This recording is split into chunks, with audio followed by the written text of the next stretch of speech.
ਸੱਜਣ ਸੱਚਾ ਪਾਤਸ਼ਾਹ ਸਿਰ ਸਾਹਾਂਦੈ ਸਾਹੁ।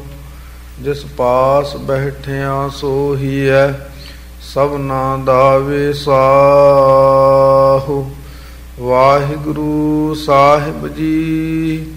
ਸ਼ਲੋਕ ਮਹੱਲਾ ਤੀਜਾ। ਹਸਤੀ ਸਿਰ ਜੋ ਅੰਕਸ ਹੈ ਆਹਰਨ ਜਿਉ ਸਿਰ ਦੇ। ਮਨ ਤਨ ਆਗੈ ਰਾਖ ਕੈ ਊਬੀ ਸੇਵ ਕਰੇ। ਹਸਤੀ ਸਿਰ ਜੋ ਅੰਕਸ ਹੈ ਆਹਰਨ ਜਿਉ ਸਿਰ ਦੇ। ਮਨ ਤਨ ਆਗੈ ਰਾਖ ਕੈ ਊਬੀ ਸੇਵ ਕਰੇ। ਇਉ ਗੁਰਮੁਖ ਆਪ ਨਿਵਾਰੀਐ ਸਭ ਰਾਜ ਸ੍ਰਿਸ਼ਟ ਕਾਲੇ। ਨਾਨਕ ਗੁਰਮੁਖ ਬੁੱਝੀਐ ਜਾ ਆਪੇ ਨਦਰ ਕਰੇ। ਮਹੱਲਾ ਤੀਜਾ। ਜਿਨ ਗੁਰਮੁਖ ਨਾਮ ਧਿਆਇਆ ਆਏ ਤੇ ਪਰਵਾਣ। ਨਾਨਕ ਕੁਲ ਉਧਾਰਹਿ ਆਪਣਾ ਦਰਗਹਿ ਪਾਵਹਿ ਮਾਨ। ਪੌੜੀ। ਗੁਰਮੁਖ ਸਖੀਆ ਸਿੱਖ ਗੁਰੂ ਮੇਲਾਈਆ। ਇਕ ਸੇਵਕ ਗੁਰ ਪਾਸ ਇਕ ਗੁਰ ਕਾਰੈ ਲਾਈਆ। ਜਿਨਾ ਗੁਰ ਪਿਆਰਾ ਮਨ ਚਿੱਤ ਤਿਨਾ ਭਾਉ ਗੁਰੂ ਦੇਵਾਈਆ। ਗੁਰ ਸਿੱਖਾ ਇੱਕੋ ਪਿਆਰ ਗੁਰ ਮਿੱਤਾ ਪੁੱਤਾ ਭਾਈਆ। ਗੁਰ ਸਤਿਗੁਰ ਬੋਲੋ ਸਭ ਗੁਰ ਆਖ ਗੁਰੂ ਜੀ ਵਾਈਆ। ਗੁਰ ਸਿੱਖਾ ਇੱਕੋ ਪਿਆਰ ਗੁਰ ਮਿੱਤਾ ਪੁੱਤਾ ਭਾਈਆ। ਗੁਰ ਸਤਿਗੁਰ ਬੋਲੋ ਸਭ ਗੁਰ ਆਖ ਗੁਰੂ ਜੀ ਵਾਈਆ। ਸ਼ਲੋਕ ਮਹੱਲਾ ਤੀਜਾ। ਹਸਤੀ ਸਿਰ ਜੋ ਅੰਕਸ ਹੈ ਆਹਰਨ ਜਿਉ ਸਿਰ ਦੇ। ਵਾਹਿਗੁਰੂ ਜੀ ਕਾ ਖਾਲਸਾ ਵਾਹਿਗੁਰੂ ਜੀ ਕੀ ਫਤਿਹ। ਸਤਿਗੁਰਾਂ ਦੀ ਸਾਜੀ ਨਵਾਜੀ ਗੁਰੂ ਰੂਪ ਸਾਧ ਸੰਗਤ ਜੀਓ। ਆਪ ਵੱਡਿਆਂ ਭਾਗਾਂ ਵਾਲੇ ਹੋ। ਸਤਿਗੁਰੂ ਜੀ ਦੀ ਅਪਰੰਪਾਰ ਮਿਹਰ ਬਖਸ਼ਿਸ਼ ਦਾ ਸਦਕਾ ਪ੍ਰਬੰਧਕਾਂ ਦੇ ਯੋਗ ਪ੍ਰਬੰਧ ਦੁਆਰਾ ਅੰਮ੍ਰਿਤ ਵੇਲੇ ਜਿੱਥੇ ਗੁਰੂ ਮਹਾਰਾਜ ਦੇ ਸੋਹਣੇ ਪ੍ਰਕਾਸ਼ ਹੋਏ, ਪੰਜ ਬਾਣੀਆਂ ਦਾ ਨਿਤਨੇਮ, ਸ਼੍ਰੀ ਆਸਾਈ ਵਾਰ ਦਾ ਕੀਰਤਨ ਹਰਜਸ ਔਰ ਸਾਰੀਆਂ ਸੰਗਤਾਂ ਨੇ ਰਲ ਮਿਲ ਕੇ ਗੁਰ ਸ਼ਬਦ ਦਾ ਜਾਪ ਕੀਤਾ ਹੈ। ਵਾਹਿਗੁਰੂ ਗੁਰ ਮੰਤਰ ਹੈ ਜਪ ਹੋਮੈ ਖੋਈ। ਸੱਚ ਸਾਚ ਸ੍ਰੀ ਨਿਵਾਸ ਆਦਿ ਪੁਰਖ ਸਦਾ ਤੂੰ ਹੀ। ਵਾਹਿਗੁਰੂ ਵਾਹਿਗੁਰੂ ਵਾਹਿਗੁਰੂ ਜੀਓ। ਇਹ ਜਾਪ ਦੀ ਜੋ ਮਹਾਨਤਾ ਅਨਾਦਿ ਕਾਲ ਤੋਂ ਚੱਲੀ ਆ ਰਹੀ ਹੈ। ਜਪ ਸ਼ਬਦ ਜਿਹੜਾ ਹੈ ਸੰਸਕ੍ਰਿਤ ਦਾ ਗੱਪ, ਇਹਦੇ ਮੈਨੇ ਵੇਦ ਗਿਆਨ ਗੁਰ ਪ੍ਰਸਾਦ ਤੱਕ 9 ਵਿਸ਼ੇਸ਼ਣ 36 ਅੱਖਰਾਂ 'ਚ ਇਸ ਮੰਤਰ ਦੀ ਬਖਸ਼ਿਸ਼ ਹੋਈ। ਉਸ ਤੋਂ ਅੱਗੇ ਜਪ ਸ਼ਬਦ ਲਿਖਿਆ, ਉਹ ਇਸ ਗੱਲ ਦਾ ਸੰਕੇਤਕ ਹੈ ਕਿ ਉੱਪਰ ਜੋ ਸ਼ਬਦ ਦੱਸਿਆ ਗਿਆ ਹੈ ਇਸ ਦਾ ਜਾਪ ਕਰਨਾ ਹੈ। ਉਹਦੇ ਵਿੱਚ ਅਕਾਲ ਪੁਰਖ ਦੇ ਤਟਸਥੀ ਸਰੂਪ ਲੱਖਣ ਵੀ ਦੱਸੇ ਆ ਔਰ ਉਹ ਅਕਾਲ ਪੁਰਖ ਦੇ 9 ਵਿਸ਼ੇਸ਼ਣ 36 ਅੱਖਰਾਂ 'ਚ ਵਰਣਨ ਕੀਤੇ ਆ। ਜਦੋਂ ਪੁੱਛਿਆ ਗਿਆ ਕਿ ਉਹ ਅਕਾਲ ਪੁਰਖ ਕੈਸਾ ਹੈ ਤੇ ਮਹਾਰਾਜ ਨੇ ਕਿਹਾ ਜਪ ਆਦ ਸੱਚ ਜੁਗਾਦ ਸੱਚ ਹੈ ਭੀ ਸੱਚ ਨਾਨਕ ਹੋਸੀ ਭੀ ਸੱਚ। ਉਹ ਤਿੰਨਾਂ ਕਾਲਾਂ ਦੇ ਵਿੱਚ ਹੀ ਸਤ ਸਰੂਪ ਹੈ। ਸੋ ਇਸ ਵਾਸਤੇ ਪ੍ਰੇਮੀ ਜਨ ਜਿਹੜੇ ਹਨ ਆਪੋ ਆਪਣੇ ਮਤਾਂ ਦੇ ਜੁਦੇ ਜੁਦੇ ਮੰਤਰ ਸ਼ਬਦ ਹੈਗੇ ਆ, ਔਰ ਮੰਤਰ ਬਹੁਤ ਤਰ੍ਹਾਂ ਦੇ ਆ, ਕਿਉਂਕਿ ਜੇ ਅਜੁਰਵੇਦ ਪੜ੍ਹੀਏ ਉਹਦੇ ਦੱਸਿਆ ਗਿਆ ਕਿ ਇੱਕ ਇਲਾਜ ਜਿਹੜਾ ਉਹ ਮੰਤਰਾਂ ਦਾ ਹੈ, ਸ਼ਬਦ ਨਾਲ ਹੀ ਬਿਮਾਰੀ ਦੂਰ ਕਰਨੀ, ਉਹ ਦੇਵਤਿਆਂ ਦਾ ਇਲਾਜ ਮੰਨਦੇ ਆ। ਦੂਜਾ ਜੜੀਆਂ ਬੂਟੀਆਂ ਔਸ਼ਧੀਆਂ ਦਾ, ਇਹ ਮਨੁੱਖਾਂ ਦਾ। ਤੀਸਰਾ ਚੀਰ ਫਾੜਿਆ, ਇਹ ਰਾਖਸ਼ੀ ਇਲਾਜ ਮੰਨਿਆ।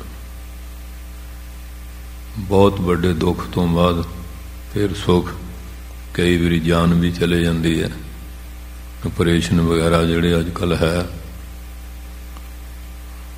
ਇਸ ਤਰ੍ਹਾਂ ਜਿਹੜੇ ਤੰਤਰ ਸ਼ਾਸਤਰ ਆ ਉਹਨਾਂ 'ਚ ਵੀ ਜੁਦੇ ਜੁਦੇ ਜਿਹੜੇ ਮੰਤਰ ਆ ਉਹ ਦੱਸੇ ਗਏ ਆ।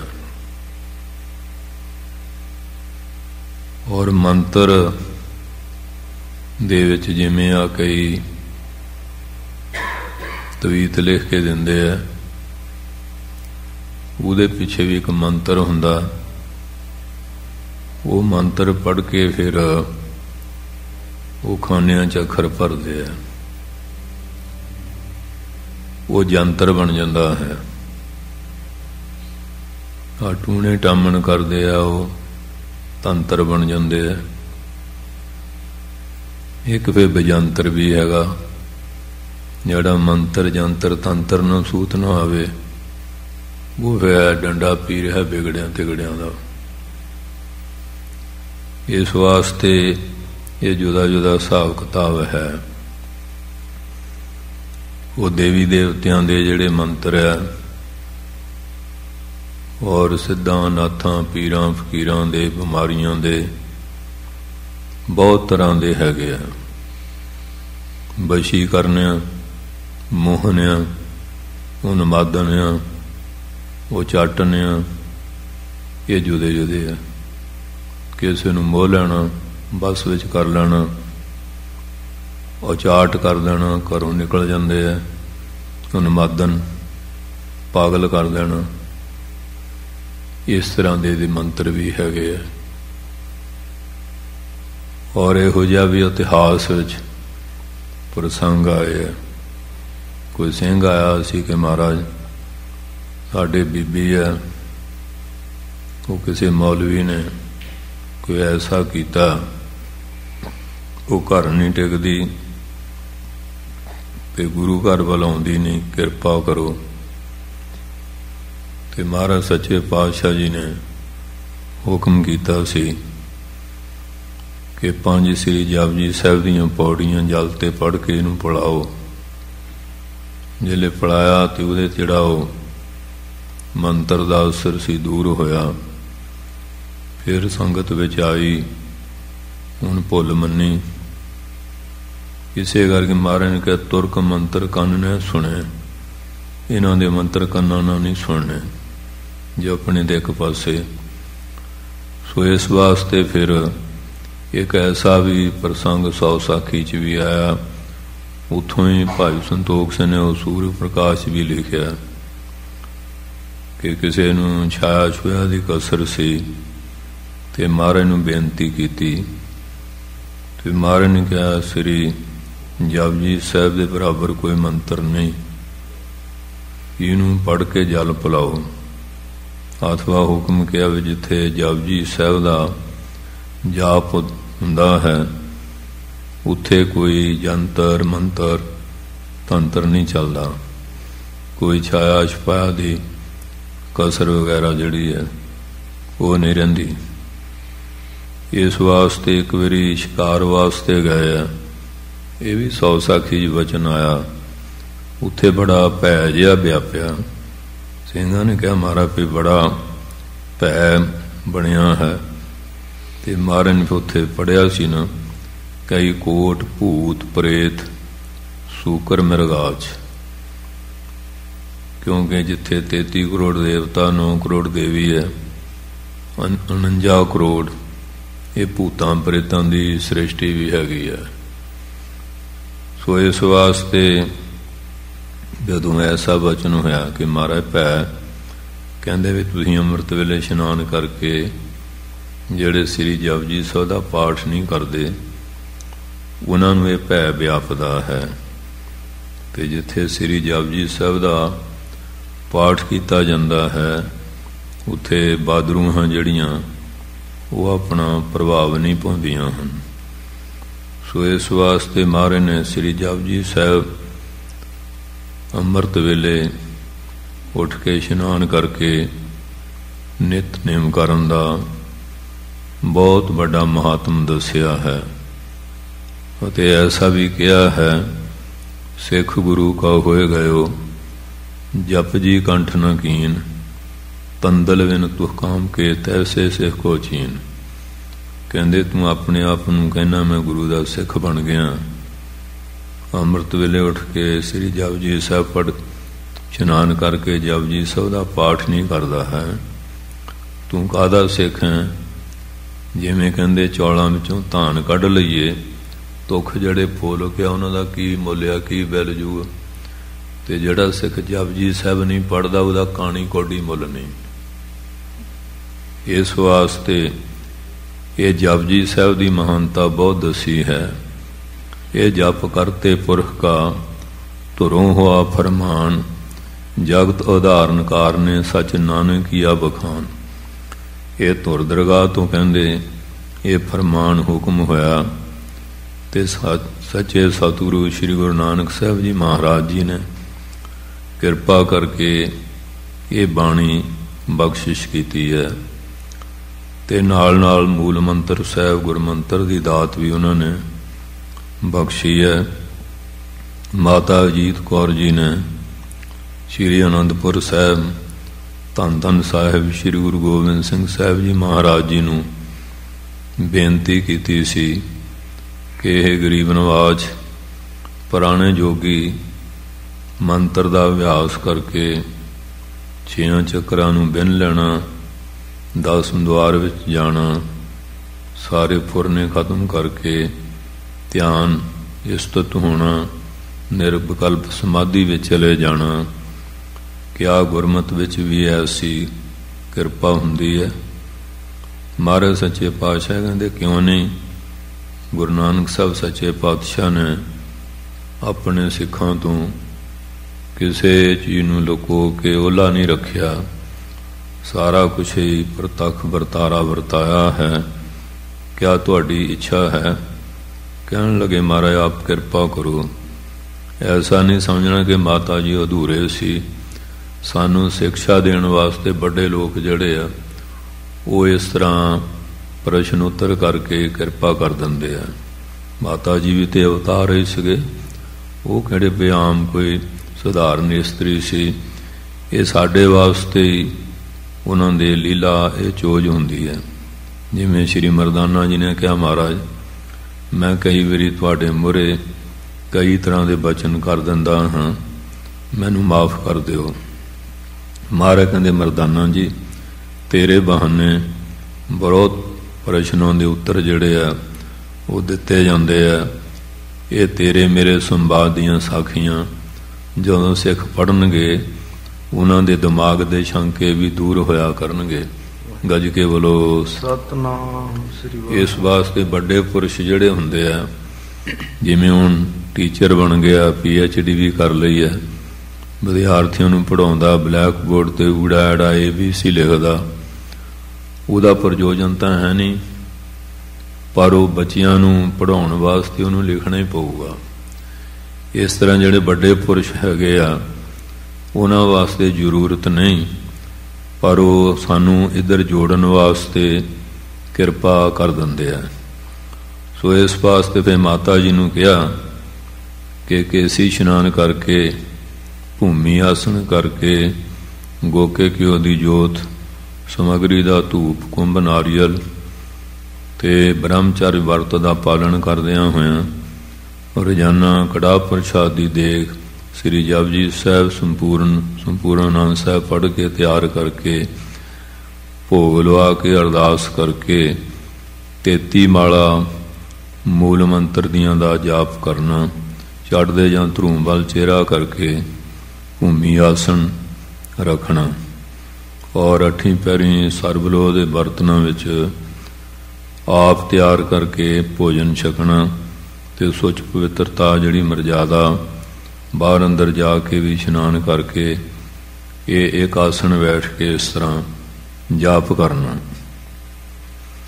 ਮਾਤਾ ਜੀ ਨੇ ਸਤਿਗੁਰੂ ਜੀ ਦੇ ਬਚਨਾਂ ਨੂੰ ਪੂਰਨ ਤੌਰ ਤੇ ਪਾਲਣਾ ਕੀਤੀ ਔਰ ਮਾਤਾ ਜੀ ਨੂੰ ਆਗਮ ਨਿਗਮ ਦੀ ਸੋਝੀ ਹੋਈ। ਪਾਤਸ਼ਾਹ ਜੀ ਨੂੰ ਬੇਨਤੀ ਕੀਤੀ, ਮਹਾਰਾਜ ਇਸ ਤਰ੍ਹਾਂ ਆਨੰਦਪੁਰ ਨੂੰ ਘੇਰੇ ਪਏ ਹਨ, ਬਹੁਤ ਸਿੰਘ ਸਿੰਘਣੀਆਂ ਭੁਜੰਗੀ ਸ਼ਹੀਦ ਹੋ ਗਏ ਆ, ਰਾਸ਼ਨ ਪਾਣੀ ਦੀ ਕਮੀ ਹੋ ਗਈ ਔਰ ਸਿੰਘਾਂ ਤੇ ਬੜੀਆਂ ਸੰਕਟ ਦੀਆਂ ਘੜੀਆਂ ਆਈਆਂ। ਆਨੰਦਪੁਰ ਤਿਆਗਿਆ ਗਿਆ। ਮਾਤਾ ਜੀ ਸਾਹਿਬਜ਼ਾਦਿਆਂ ਤੇ ਸਿੰਘਾਂ ਤੇ ਔਰ ਹੋਰ ਸਾਰਾ ਹੀ ਜੋ ਕੁਝ ਵੀ ਹੋਇਆ ਉਹਨਾਂ ਨੂੰ ਬਿਲਕੁਲ ਦ੍ਰਿਸ਼ਟਮਾਨ ਹੋ ਗਿਆ ਕਿ ਇਹ ਇੱਕ ਸੁਪਨਾ ਹੈ ਜਾਂ ਸਹੀ ਹੈ। ਮਹਾਰਾਜ ਕਹਿੰਦੇ ਜੋ ਤੁਸੀਂ ਦੇਖਿਆ ਇਹ ਸੁਪਨਾ ਨਹੀਂ। ਸੁਪਨਾ ਤਾਂ ਹੁੰਦਾ ਬੰਦਾ ਸੁੱਤਾ ਹੋਵੇ ਫੇਰ ਆਵੇ, ਤੁਹਾਨੂੰ ਤਾਂ ਜਾਗਰਤ ਵਿੱਚ ਸਾਰਾ ਕੁਝ ਦਿਸਿਆ। ਕਹਿਣ ਲੱਗੇ ਮਹਾਰਾਜ ਫਿਰ ਇਹ ਹੋਣਾ ਹੈ? ਮਹਾਰਾਜ ਕਹਿੰਦੇ ਹਾਂ ਇਹ ਸਾਰਾ ਕੁਝ ਹੋਣਾ ਹੈ। ਕਹਿਣ ਲੱਗੇ ਫਿਰ ਮੇਰੇ ਤੋਂ ਤਾਂ ਬਰਦਾਸ਼ਤ ਨਹੀਂ ਹੋਣਾ, ਮੈਨੂੰ ਆਗਿਆ ਦੇ ਦਿਓ ਮੈਂ ਸੱਚਖੰਡ ਜਾਵਾਂ। ਫਿਰ ਮਾਤਾ ਜੀ ਆਗਿਆ ਲੈ ਕੇ ਜਿੱਥੇ ਸ਼੍ਰੀ ਅਨੰਦਪੁਰ ਸਾਹਿਬ ਆਗੰਮਪੁਰ ਨਗਰ ਹੈ, ਮਾਤਾ ਅਜੀਤ ਕੌਰ ਜੀ ਦਾ ਉਹ ਪਵਿੱਤਰ ਸਥਾਨ ਹੈ, ਇੱਥੇ ਆ ਕੇ ਉਹ ਆਪਣੀ ਇੱਛਾ ਦੇ ਵਿੱਚ ਜਿਵੇਂ ਸੱਪ ਕੁੰਜ ਤਿਆਗ ਦਾ ਸਰੀਰ ਤਿਆਗ ਗਏ। ਅੱਗੇ ਰੋਜ਼ਾਨਾ ਮਹਾਰਾਜ ਦਰਸ਼ਨ ਕਰਕੇ ਹਜ਼ੂਰੀ ਸੇਵਾ ਕਰਕੇ ਜਲ ਪਾਣੀ ਮਾਰਨ ਛਕ ਛਕਾ ਕੇ ਸੀਤ ਪ੍ਰਸ਼ਾਦ ਗ੍ਰਹਿਣ ਕਰਦੇ ਸੀ। ਅੱਜ ਆਏ ਨਹੀਂ। ਜਦੋਂ ਮਹਾਰਾਜ ਜੀ ਨੇ ਸੇਵਾਦਾਰ ਨੂੰ ਭੇਜਿਆ, ਦੱਸਿਆ ਵੀ ਮਾਤਾ ਜੀ ਤੇ ਸੱਚਖੰਡ ਚਲੇ ਗਏ, ਤੇ ਮਹਾਰਾਜ ਨੇ ਕਿਹਾ ਅੱਛਾ ਇਹ ਮੂਲ ਮੰਤਰ ਨਾਮ ਅਭਿਆਸ ਦੀ ਕਿਰਪਾ ਗੁਰੂ ਨਾਨਕ ਪਾਤਸ਼ਾਹ ਜੀ ਦੀ, ਉਹਨਾਂ ਦੇ ਸੱਚਖੰਡ ਚਲੇ ਗਏ ਆ। ਅਗੰਮੀ ਕਿਰਿਆ ਕੀਤੀ, ਇਸ ਸਥਾਨ ਦਾ ਨਾਂ ਆਗੰਮਪੁਰ ਹੋਏਗਾ ਔਰ ਸ਼੍ਰੀ ਅਨੰਦਪੁਰ ਸਾਹਿਬ ਦੀ ਯਾਤਰਾ ਇਸ ਸਥਾਨ ਦੀ ਯਾਤਰਾ ਕਰਕੇ ਸੰਪੂਰਨ ਹੋਵੇਗੀ। ਗੱਜ ਕੇ ਬੋਲੋ ਸਤਿਨਾਮ। ਉੱਥੇ ਮਾਤਾ ਜੀ ਦਾ ਸੰਸਕਾਰ ਕਿਰਿਆ ਹੋਈ, ਅਸਥਾਨ ਸਥਾਪਨ ਹੋਇਆ। ਅੱਜ ਵੀ ਜਦੋਂ ਹਰ ਸਾਲ ਹੋਲੇ ਮਹੱਲੇ ਦਾ ਤਿਉਹਾਰ ਸਾਰਾ ਖਾਲਸਾ ਪੰਥ ਮਨਾਉਂਦਾ ਹੈ, ਇਸ ਸਥਾਨ ਦੇ ਉੱਤੇ ਆ ਕੇ ਮਹੱਲੇ ਦੀ ਸੰਪੂਰਨਤਾ ਹੁੰਦੀ ਹੈ। ਸੋ ਇਸ ਵਾਸਤੇ ਇਹ ਸਾਰੀ ਬਰਕਤ ਨਾਮ ਦੀ ਹੈ। ਨਾਮ ਤੁਲ ਬ੍ਰਹਮ ਸੰਸਰ, ਏਕ ਜੀ ਕਿਆ ਬਖਾਨੇ, ਹਾਂ ਕਿ ਬਲਵਲ ਸਦ ਬਲਿਹਾਰ। ਇਹ ਜਿਹੜਾ ਨਾਮ ਹੈ ਇਹਦੀ ਮਹਾਨਤਾ ਬਹੁਤ ਵੱਡੀ ਹੈ। ਇਹਦੇ ਵਾਸਤੇ ਦੂਸਰੇ ਗ੍ਰੰਥਾਂ ਵਿੱਚ ਵੀ ਲਿਖਿਆ ਹੈ, ਨਾਮ ਮਹਾਤਮ ਸ਼ੰਕਰ ਜਾਣਤ, ਕੀਨ ਹਲਾਹਲ ਲੀਨ ਪਚਾਈ। ਕਹਿੰਦੇ ਨਾਮ ਦੇ ਮਹਾਤਮ ਨੂੰ ਸ਼ਿਵ ਜੀ ਵੀ ਜਾਣਦੇ ਹਨ। ਜਦੋਂ ਕਹਿੰਦੇ ਸਮੁੰਦਰ ਰਿੜਕਿਆ ਗਿਆ, 14 ਰਤਨ ਕੱਢੇ ਗਏ, ਇੱਕ ਹੀ ਵੰਡ ਦਿਆ, ਕਿਸੇ ਨੇ ਕੋਈ ਰਤਨ ਲੈ ਲਿਆ, ਕਿਸੇ ਨੇ ਕੋਈ। ਔਰ ਅੰਮ੍ਰਿਤ ਦੇਵਤਿਆਂ ਨੇ, ਸ਼ਰਾਬ ਰਾਖਸ਼ਾਂ ਨੇ। ਹੁਣ ਜ਼ਹਿਰ ਨੂੰ ਕੋਈ ਵੀ ਨਾ ਲਵੇ। ਐਰਾਵਤ ਹਾਥੀ ਲੈ ਗਿਆ, ਉੱਚ ਸ਼ਰਵਾ ਘੋੜਾ ਲੈ ਗਿਆ, ਕੌਸਤਕ ਮਣੀ ਲక్ష్ਮੀ, ਆਹ ਜਿਹੜਾ ਚੀਜ਼ ਕਿਸੇ ਨੂੰ ਚੰਗੀ ਲੈ ਗਿਆ, ਤੇ ਜ਼ਹਿਰ ਨੂੰ ਕੌਣ ਲਵੇ? ਜ਼ਹਿਰ ਵੀ ਵਿੱਚੋਂ ਨਿਕਲੀ ਸੀ। ਕਹਿੰਦੇ ਸ਼ਿਵ ਜੀ ਨੇ ਕਿਹਾ ਕਿ ਇਹ ਮੈਨੂੰ ਦੇ ਦਿਓ। ਕਹਿੰਦੇ ਸ਼ਿਵ ਜੀ ਨੇ ਉਹ ਜਿਹੜੀ ਜ਼ਹਿਰ ਸੀ ਉਸ ਨੂੰ ਪੀ ਲਿਆ ਤੇ ਹਜਮ ਕਰ ਲਿਆ, ਤੇ ਉਹਨਾਂ ਦਾ ਜਿਹੜਾ ਗਲ ਸੀ ਉਹ ਨੀਲਾ ਹੋ ਗਿਆ। ਕਹਿੰਦੇ ਉੱਥੋਂ ਸ਼ਿਵ ਜੀ ਦਾ ਨਾਂ ਨੀਲਕੰਠ ਪੈ ਗਿਆ। ਇਸ ਵਾਸਤੇ ਕਹਿੰਦੇ ਨਾਮ ਮਹਾਤਮ, ਨਾਮ ਦੇ ਮਹਾਤਮ ਨੂੰ ਸ਼ੰਕਰ ਜਾਣਸ, ਸ਼ਿਵ ਜੀ ਜਾਣਦੇ ਹਨ। ਕੀਨ ਹਲਾਹਲ ਲੀਨ ਪਚਾਈ, ਹਲਾਹਲ ਜਿਹੜੀ ਜ਼ਹਿਰ ਸੀ ਉਹ ਨਾਮ ਦੀ ਬਰਕਤ ਨਾਲ ਹਜਮ ਕਰ ਲਈ। ਧੰਨ ਧੰਨ ਬਾਬਾ ਖੁਦਾਵੰਦ ਸਿੰਘ ਜੀ ਮਹਾਰਾਜ, ਧੰਨ ਧੰਨ ਬਾਬਾ ਵੀਰ ਸਿੰਘ ਜੀ ਮਹਾਰਾਜ ਦੇ ਚਰਨ ਸੇਵਕ ਜਦੋਂ ਬਾਬਾ ਵੀਰ ਸਿੰਘ ਜੀ ਮਹਾਰਾਜ ਕੁਰੜੀ ਗਏ, ਅੱਜ ਉਹ ਜਗ੍ਹਾ ਹਰਿਆਣੇ ਵਿੱਚ ਹੈ, ਇਹਨਾਂ ਦੇ ਪੂਜਨੀਕ ਪਿਤਾ ਸਰਦਾਰ ਨੱਥਾ ਸਿੰਘ ਜੀ ਨੇ ਬੇਨਤੀ ਕੀਤੀ ਕਿ ਮਹਾਰਾਜ ਆਪ ਜੈਸੇ ਮਹਾਂਪੁਰਖ ਕਦੇ ਕਦੇ ਆਉਂਦੇ ਹਨ, ਕਿਰਪਾ ਕਰਦੇ ਹਨ। ਬਾਬਾ ਜੀ ਨੇ ਕਿਹਾ ਤੇਰੇ ਪੁੱਤਰ ਨੂੰ ਸੰਤ ਬਣਾ ਦਿੰਦੇ ਹਾਂ। ਦੂਸਰੇ ਦੇ ਘਰ ਲੱਗੇ ਬਸੰਤਰ, ਆਪਣੇ ਘਰ ਲੱਗੇ ਅੱਗ ਨਜ਼ਰ ਆਉਂਦੀ ਹੈ। ਦੂਏ ਦਾ ਪੁੱਤ ਸਾਧ ਹੋਇਆ ਦੇਖ ਕੇ ਆਪਣਾ ਬਣਾਉਣਾ ਪਵੇ ਜਿਗਰ ਦਾ ਟੋਟਾ, ਫੇਰ ਪਤਾ ਲੱਗਦਾ ਕਿ ਕਿੰਨਾ ਮੁਸ਼ਕਲ ਹੁੰਦਾ ਹੈ। ਕਹਿਣ ਲੱਗੇ ਮਹਾਰਾਜ ਮੈਨੂੰ ਆਪ ਦਾ ਹੁਕਮ ਪ੍ਰਵਾਨ ਆ ਵੀ ਅੱਜ ਜਸਵੰਤ ਸਿੰਘ ਨੂੰ ਸੰਤ ਬਣਾ ਲਓ। ਕਹਿਣ ਲੱਗੇ ਭਾਈ ਤੈਨੂੰ ਸੰਤ ਬਣਾ ਲੈਂਦੇ ਹਾਂ। ਉਸ ਵੇਲੇ ਥਾਣੇਦਾਰ ਸੀ, ਕਹਿੰਦੇ ਮਹਾਰਾਜ ਥਾਣੇਦਾਰ ਦੀ ਨੌਕਰੀ ਮਿਲੀ ਆ, ਖਾਲਸਾ ਰਾਜ ਸੀ ਤੇ ਹੁਣ ਵਿਆਹ ਹੋਇਆ ਤੇ ਇਹ ਅਲੂਣੀ ਸਿਲ ਕੌਣ ਚੱਟੇਗਾ ਸਾਧਾਂ ਵਾਲੀ। ਤੇ ਮਹਾਰਾਜ ਕਹਿੰਦੇ ਅੱਛਾ ਚੰਗਾ, ਫਿਰ ਜਦੋਂ ਹੁਣ ਸਿਰ ਤੋਂ ਫੜ ਕੇ ਖਿੱਚਾਂਗੇ ਫੇਰ ਆਵੇਗਾ। ਬਾਬਾ ਜੀ ਮਹਾਰਾਜ ਚਲੇਗਾ, ਪਿਛਲੇ ਜਨਮਾਂਤਰਾਂ ਦੇ ਸੰਬੰਧ ਹੁੰਦੇ ਆ, ਉਹਨਾਂ ਦਾ ਫਿਰ ਸਿਰ ਦੁਖਣ ਲੱਗ ਪਿਆ। 6 ਮਹੀਨੇ ਦੁਖਦਾ ਰਿਹਾ। ਆਪਣੇ ਘਰੋਂ ਮਾਤਾ ਚੰਦ ਕੌਰ ਜੀ ਨੂੰ ਕਿਹਾ ਵੀ ਮੇਰਾ ਸਿਰ ਦੁਖਣੋਂ ਨਹੀਂ ਹਟਦਾ। ਕਹਿਣ ਲੱਗੇ ਬਾਬਾ ਜੀ ਹੁਕਮ ਕਰ ਗਏ ਸੀ, ਇਹ ਤਾਂ ਹੁਣ ਉਹਨਾਂ ਦੇ ਚਰਨਾਂ 'ਚ ਜਾ ਕੇ ਹਟੇਗਾ। ਫੇਰ ਸਾਧ ਸੰਗੀ ਸਾਖੀ ਦਾ ਬਹੁਤ ਲੰਮੀ ਹੈ। ਊਨਾ ਸਾਹਿਬ ਆ ਗਏ ਕਿ ਬਾਬਾ ਸਾਹਿਬ ਸਿੰਘ ਬੇਦੀ ਕਹਿਣ ਲੱਗੇ ਦੇਖਿਆ ਹੀ ਕਿ ਮੇਰੇ ਚੇਲੇ ਨੇ ਕਿਵੇਂ ਫੜ ਕੇ ਖਿੱਚਿਆ ਹੈ। ਕਿ ਉੱਥੇ 1.25 ਲੱਖ ਸ੍ਰੀ ਜਪਜੀ ਸਾਹਿਬ ਦਾ ਪਾਠ ਬਾਬਾ ਖੁਦਾਵੰਦ ਸਿੰਘ ਜੀ ਮਹਾਰਾਜ ਨੇ ਕੀਤਾ। ਬਦੇ ਅਵਸਥਾ ਹੋਈ, ਉਹਨਾਂ ਨੂੰ ਸਾਰੀਆਂ ਬਰਕਤਾਂ ਦੇ ਕੇ ਕਾਬਲ ਕੰਧਾਰ ਦੇ ਇਲਾਕੇ 'ਚ ਧੰਨ ਗੁਰੂ ਨਾਨਕ ਸਾਹਿਬ ਦੇ ਨਾਮ ਦੀ ਬਰਕਤ ਨੂੰ ਪ੍ਰਗਟ ਕਰਨ ਵਾਸਤੇ ਭੇਜਿਆ ਸੀ ਤੇ ਉਹਨਾਂ ਨੇ ਉਹ ਪ੍ਰਤੱਖ ਕਲਾ ਉੱਥੇ ਵਰਤਾਈ ਸੀ। ਨਾਮ ਦੀ ਮਹਿਮਾ ਐਸੀ ਹੈ ਕਿ ਬਾਬਾ ਖੁਦਾਵੰਦ ਸਿੰਘ ਸਾਹਿਬ ਜੀ ਨੂੰ ਬੇਨਤੀ ਕੀਤੀ ਗਈ, ਮਹਾਰਾਜ ਸੁਖਮਨੀ ਸਾਹਿਬ 'ਚ ਲਿਖਿਆ ਹੋਇਆ ਹੈ, ਧੰਨ ਗੁਰੂ ਅਰਜਨ ਸਾਹਿਬ ਜੀ ਕਿਰਪਾ ਕਰ ਗਏ ਹਨ ਕਿ ਤੈਸਾ ਸਵਰਨ ਔਰ ਉਸੇ ਤਰ੍ਹਾਂ ਉਹਨੂੰ ਸੋਨਾ ਹੈ ਤੇ ਤੈਸਾ ਮਿੱਟੀ ਹੈ, ਤੈਸਾ ਅੰਮ੍ਰਿਤ ਐਸੀ ਬਿਖ ਖਾਟੀ ਹੈ, ਜ਼ਹਿਰ ਤੇ ਅੰਮ੍ਰਿਤ ਇੱਕ ਧੁੱਲ ਕੋਈ ਐਸਾ ਸਾਧੂ ਹੈ। ਬਾਬਾ ਖੁਦਾਵੰਦ ਸਿੰਘ ਸਾਹਿਬ ਕਹਿਣ ਲੱਗੇ ਕਿਉਂ ਨਹੀਂ, ਇਹ ਗੁਰੂ ਨਾਨਕ ਸਾਹਿਬ ਦਾ ਪੰਥ ਐਸੇ ਸਾਧੂਆਂ ਤੋਂ ਖਾਲੀ ਕਿਵੇਂ ਹੋ ਸਕਦਾ ਹੈ। ਇਹਦੇ ਵਿੱਚ ਜੁਗੋ ਜੁਗ ਅਟਲ ਐਸੇ ਬ੍ਰਹਮ ਗਿਆਨੀ ਮਹਾਤਮਾ ਪਿੱਛੇ ਹੁਣ ਗਾਂ ਵੀ ਰਹਿਣਗੇ। ਕਹਿਣ ਲੱਗੇ ਮਹਾਰਾਜ ਫੇਰ ਕਿਵੇਂ ਮੂਰਤੀਮਾਨ ਹੋਵੇ। ਕਹਿੰਦੇ ਲਿਆ ਜਿਹੜੀ ਜ਼ਹਿਰ ਦੀ ਗੱਲ ਕਰਦਾ, ਉਸੇ ਵੇਲੇ ਚਾਰੇ ਸਾਂਖੀਏ ਧਤੂਰੇ ਘੋਲ ਕੇ ਜ਼ਹਿਰ ਦੇ ਪਿਆਲੇ 2 ਬਣਾਏ ਗਏ ਤੇ ਬਾਬਾ ਖੁਦਾਵੰਦ ਸਿੰਘ ਜੀ ਮਹਾਰਾਜ ਘਟਾ-ਘਟ ਕਰਕੇ ਪੀ ਗਏ। ਲਿਟੇ ਹੋਏ ਆ, ਗੋਡੇ ਤੇ ਦੂਸਰੇ ਲੱਤ ਦੀ ਪਿੰਜਣੀ ਰੱਖੀ, ਲੁੱਡੀਆਂ ਪਾ ਰਹੇ ਆ। ਕਹਿੰਦੇ ਹਾਲੇ ਦਾ ਪੂਰਾ ਨਸ਼ਾ ਹੀ ਨਹੀਂ ਚੜਿਆ। ਉਹ ਦੂਆ ਪਿਆਲਾ ਫੇਰ ਲਿਆਂਦਾ ਤੇ ਪੀ ਗਏ। ਕਹਿੰਦੇ ਕੀ ਗੁਰੂ ਅਰਜਨ ਸਾਹਿਬ ਸਹੀ ਲਿਖ ਗਏ ਜਾਂ ਗਲਤ ਲਿਖਿਆ? ਗੱਲਾਂ ਕਰ ਲੈਣੀਆਂ ਬਹੁਤ ਸੌਖੀਆਂ, ਪਰ ਜਿਸ ਮਜਲ ਤੇ ਮਹਾਂਪੁਰਖ ਪਹੁੰਚਦੇ ਆ ਉਹ ਗੁਰੂ ਨਾਨਕ ਸਾਹਿਬ ਜਾਣਦੇ ਆ, ਜਾਂ ਜਿਹੜੇ ਪਹੁੰਚੇ ਉਸ ਅਵਸਥਾ ਨੂੰ ਉਹ ਜਾਣਦੇ ਹਨ। ਗੱਜ ਕੇ ਬੋਲੋ ਸਤਿਨਾਮ। ਇਸ ਕਰਕੇ ਪੰਗਤੀ ਅਸੀਂ ਵੀ ਪੜ੍ਹ ਲੈਂਦੇ ਹਾਂ, ਪਰ ਇੱਥੇ ਖਲੋਣਾ ਪੂਰਨ ਪੁਰਖਾਂ ਦਾ ਕੰਮ ਹੈ।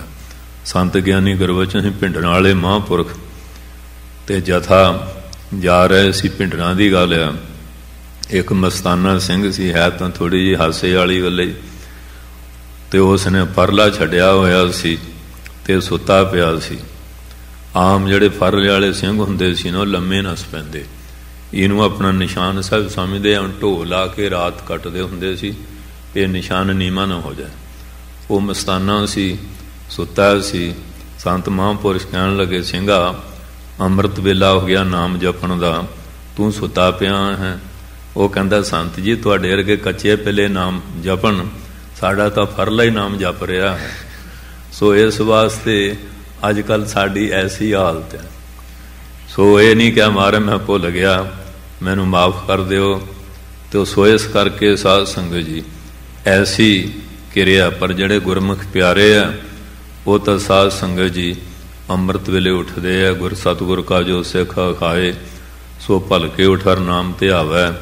ਉਦਮ ਕਰੈ ਭਲਕੇ ਪ੍ਰਭਾਤੀ, ਇਸ਼ਨਾਨ ਕਰੈ ਅੰਮ੍ਰਿਤ ਸਰ ਨਾਵੈ। ਕਰ ਇਸ਼ਨਾਨ ਸਿਮਰ ਪ੍ਰਭ ਆਪਣਾ, ਮਨ ਤਨ ਭੈ ਰੋਗਾ। ਦੂਏ ਮੱਤਾਂ 'ਚ ਇਹ ਨਹੀਂ ਵੀ ਨਹਾ ਲਿਆ ਜਾਂ ਨਹੀਂ, ਕਹਿੰਦੇ ਝੁੰਗਲ ਮਾਟਾ ਮਾਰੋ ਕਰ ਲਓ। ਪਰ ਗੁਰੂ ਨਾਨਕ ਸਾਹਿਬ ਦੇ ਘਰ ਵਿੱਚ ਸਭ ਤੋਂ ਪਹਿਲਾਂ ਇਸ਼ਨਾਨ ਆ। ਇਸ਼ਨਾਨ ਕਰਨਾ, ਸੁਧ ਪਵਿੱਤਰ ਹੋ ਕੇ ਫਿਰ ਆਸਣ ਲਾ ਕੇ ਗੁਰ ਸ਼ਬਦ ਦਾ ਅਭਿਆਸ ਕਰਨਾ ਹੈ। ਸੋ ਇਸ ਕਰਕੇ ਸਾਧ ਸੰਗਤ ਜੀ, ਸੰਗਤਾਂ ਨੇ ਇਹ ਜਾਪ ਕੀਤਾ।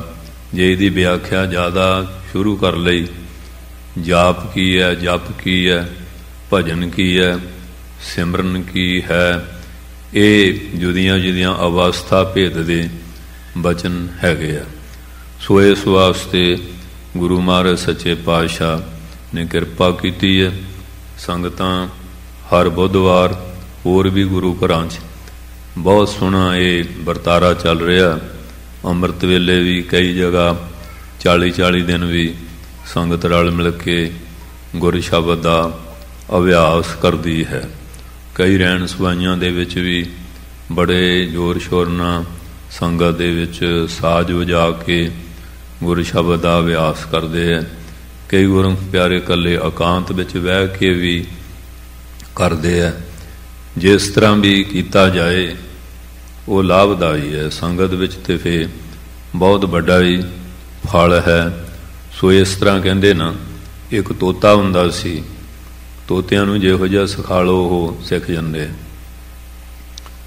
ਇਸ ਬਾਤ ਹੁਣ ਜਿਹੜਾ ਮੰਗਤਾ ਹੈ ਉਹ ਮੋਠਾਟੇ ਵਾਸਤੇ ਰਾਮ ਰਾਮ ਕਹਿੰਦਾ ਉਹ ਵੀ ਚੋਰ ਕੁੱਟ ਤੋਂ ਬਚਣ ਵਾਸਤੇ ਰਾਮ ਦੀ ਸਹੁੰ ਮੈਂ ਚੋਰੀ ਨਹੀਂ ਕੀਤੀ, ਉਹ ਵੀ ਰਾਮ ਰਾਮ ਕਹਿੰਦਾ। ਇਸ ਵਾਸਤੇ ਜਿਹੜੇ ਆਮ ਕੋਈ ਸਰਕਾਰੀ ਮੁਲਾਜ਼ਮ ਆ ਉਹ ਵੀ ਪਰਮੇਸ਼ਰ ਦੇ ਨਾਮ ਦੀ ਸੁਗੰਧ ਖਾ ਕੇ ਹਲਫ ਲੈਂਦੇ ਆ, ਅਸੀਂ ਵਫਾਦਾਰ ਰਹਾਂਗੇ। ਸੋ ਇਸ ਵਾਸਤੇ ਗੁਰਮੁਖ ਪਿਆਰੇ ਵੀ ਨਾਮ ਲੈਂਦੇ ਆ। ਭਗਤ ਜੀ ਨੇ ਕਿ ਨਾ, ਕਬੀਰ ਰਾਮ ਕਹਿਨ ਮੈਂ ਭੇਦ ਹੈ, ਤਾਂ ਮੈਂ ਇੱਕ ਵਿਚਾਰ ਸੋਈ ਰਾਮ ਸਭੈ ਕਹੇ, ਸੋਈ ਕੌਤਕ ਹਾਰ। ਕਹਿੰਦੇ ਇਹਦੇ 'ਚ ਵੀ ਭੇਦ ਹੈਗਾ। ਕਬੀਰ ਦੇ ਘਰ ਵਿੱਚ ਕੋੜਾ ਕੋਈ ਆਇਆ ਸੀ ਨਾ, ਕਿ ਭਗਤ ਜੀ ਕਿਰਪਾ ਦ੍ਰਿਸ਼ਟੀ ਕਰਦੇ ਦੁੱਖ ਦੂਰ ਹੋ ਜਾਂਦੇ ਆ। ਭਗਤ ਜੀ ਹਾਜ਼ਰ ਨਹੀਂ ਸੀ, ਮਾਤਾ ਜੀ ਸੀਗੇ। ਪੁੱਛਿਆ ਭਗਤ ਜੀ, ਕਹਿੰਦੇ ਉਹ ਤਾਂ ਗਏ ਆ ਬਾਹਰ। ਕਹਿੰਦੇ ਕਦੋਂ ਮੁੜਨਗੇ? ਕਹਿੰਦੇ ਮੌਜ ਦੇ ਮਾਲਕ, ਉਹ ਕਿਹੜਾ ਕਿਸੇ ਦੇ ਅਧੀਨ ਆ ਜਾਣ, ਹੁਣ ਆ ਜਾਣ, ਨਾ ਹੁਣ ਸਾਰਾ ਦਿਨ ਨਾ ਹੁਣ। ਦੱਸੋ ਕਿਵੇਂ ਆਏ ਆ? ਇਹ ਉਹਨਾਂ ਦਾ ਘਰ ਇੱਥੋਂ ਖਾਲੀ ਨਹੀਂ ਕੋਈ ਜਾਂਦਾ। ਕਹਿੰਦੇ ਮਾਤਾ ਜੀ ਮੈਨੂੰ ਕੋੜ ਹੋਇਆ ਦੂਰ ਕਰ ਦਿਓ। ਮਾਤਾ ਜੀ ਕਹਿੰਦੇ ਅੱਛਾ। ਕਹਿੰਦੇ ਬੋਲ ਰਾਮ। ਹੁਣ ਰਾਮ ਕਿਹਾ, ਸਰੀਰ ਦਾ ਕੋੜ ਦੂਰ ਹੋ ਗਿਆ। ਦੂਜੀ ਵਾਰੀ ਬੋਲ ਰਾਮ, ਮਨ ਦਾ। ਤੀਜੀ ਵਾਰੀ ਬਾਣੀ ਦਾ ਕੋੜ ਦੂਰ ਕਰਤਾ। ਉਹ ਬਿਲਕੁਲ ਮਨ ਬਣੀ ਸਰੀਰ ਕਰਕੇ ਤੰਦਰੁਸਤ ਹੋ ਕੇ ਜਾ ਰਿਹਾ। ਰਾਤੇ ਹੀ ਭਗਤ ਜੀ ਮਿਲ ਗਏ। ਭਗਤ ਜੀ ਨੂੰ ਨਮਸਕਾਰ ਕੀਤੀ, ਧੰਨਵਾਦ ਕੀਤਾ। ਭਗਤ ਜੀ ਕਹਿੰਦੇ ਮੈਂ ਤਾਂ ਤੇਰੇ ਤੇ ਕੋਈ ਪਰਉਪਕਾਰ ਨਹੀਂ ਕੀਤਾ, ਮੇਰਾ ਧੰਨਵਾਦ ਕਿਉਂ ਕਰ ਰਿਹਾ? ਕਹਿੰਦੇ ਮਹਾਰਾਜ ਆਪ ਜੀ ਦੇ ਘਰ ਗਿਆ ਸੀ, ਐਸ ਦੁੱਖ ਦਾ ਮਰੀਜ਼ ਸੀ।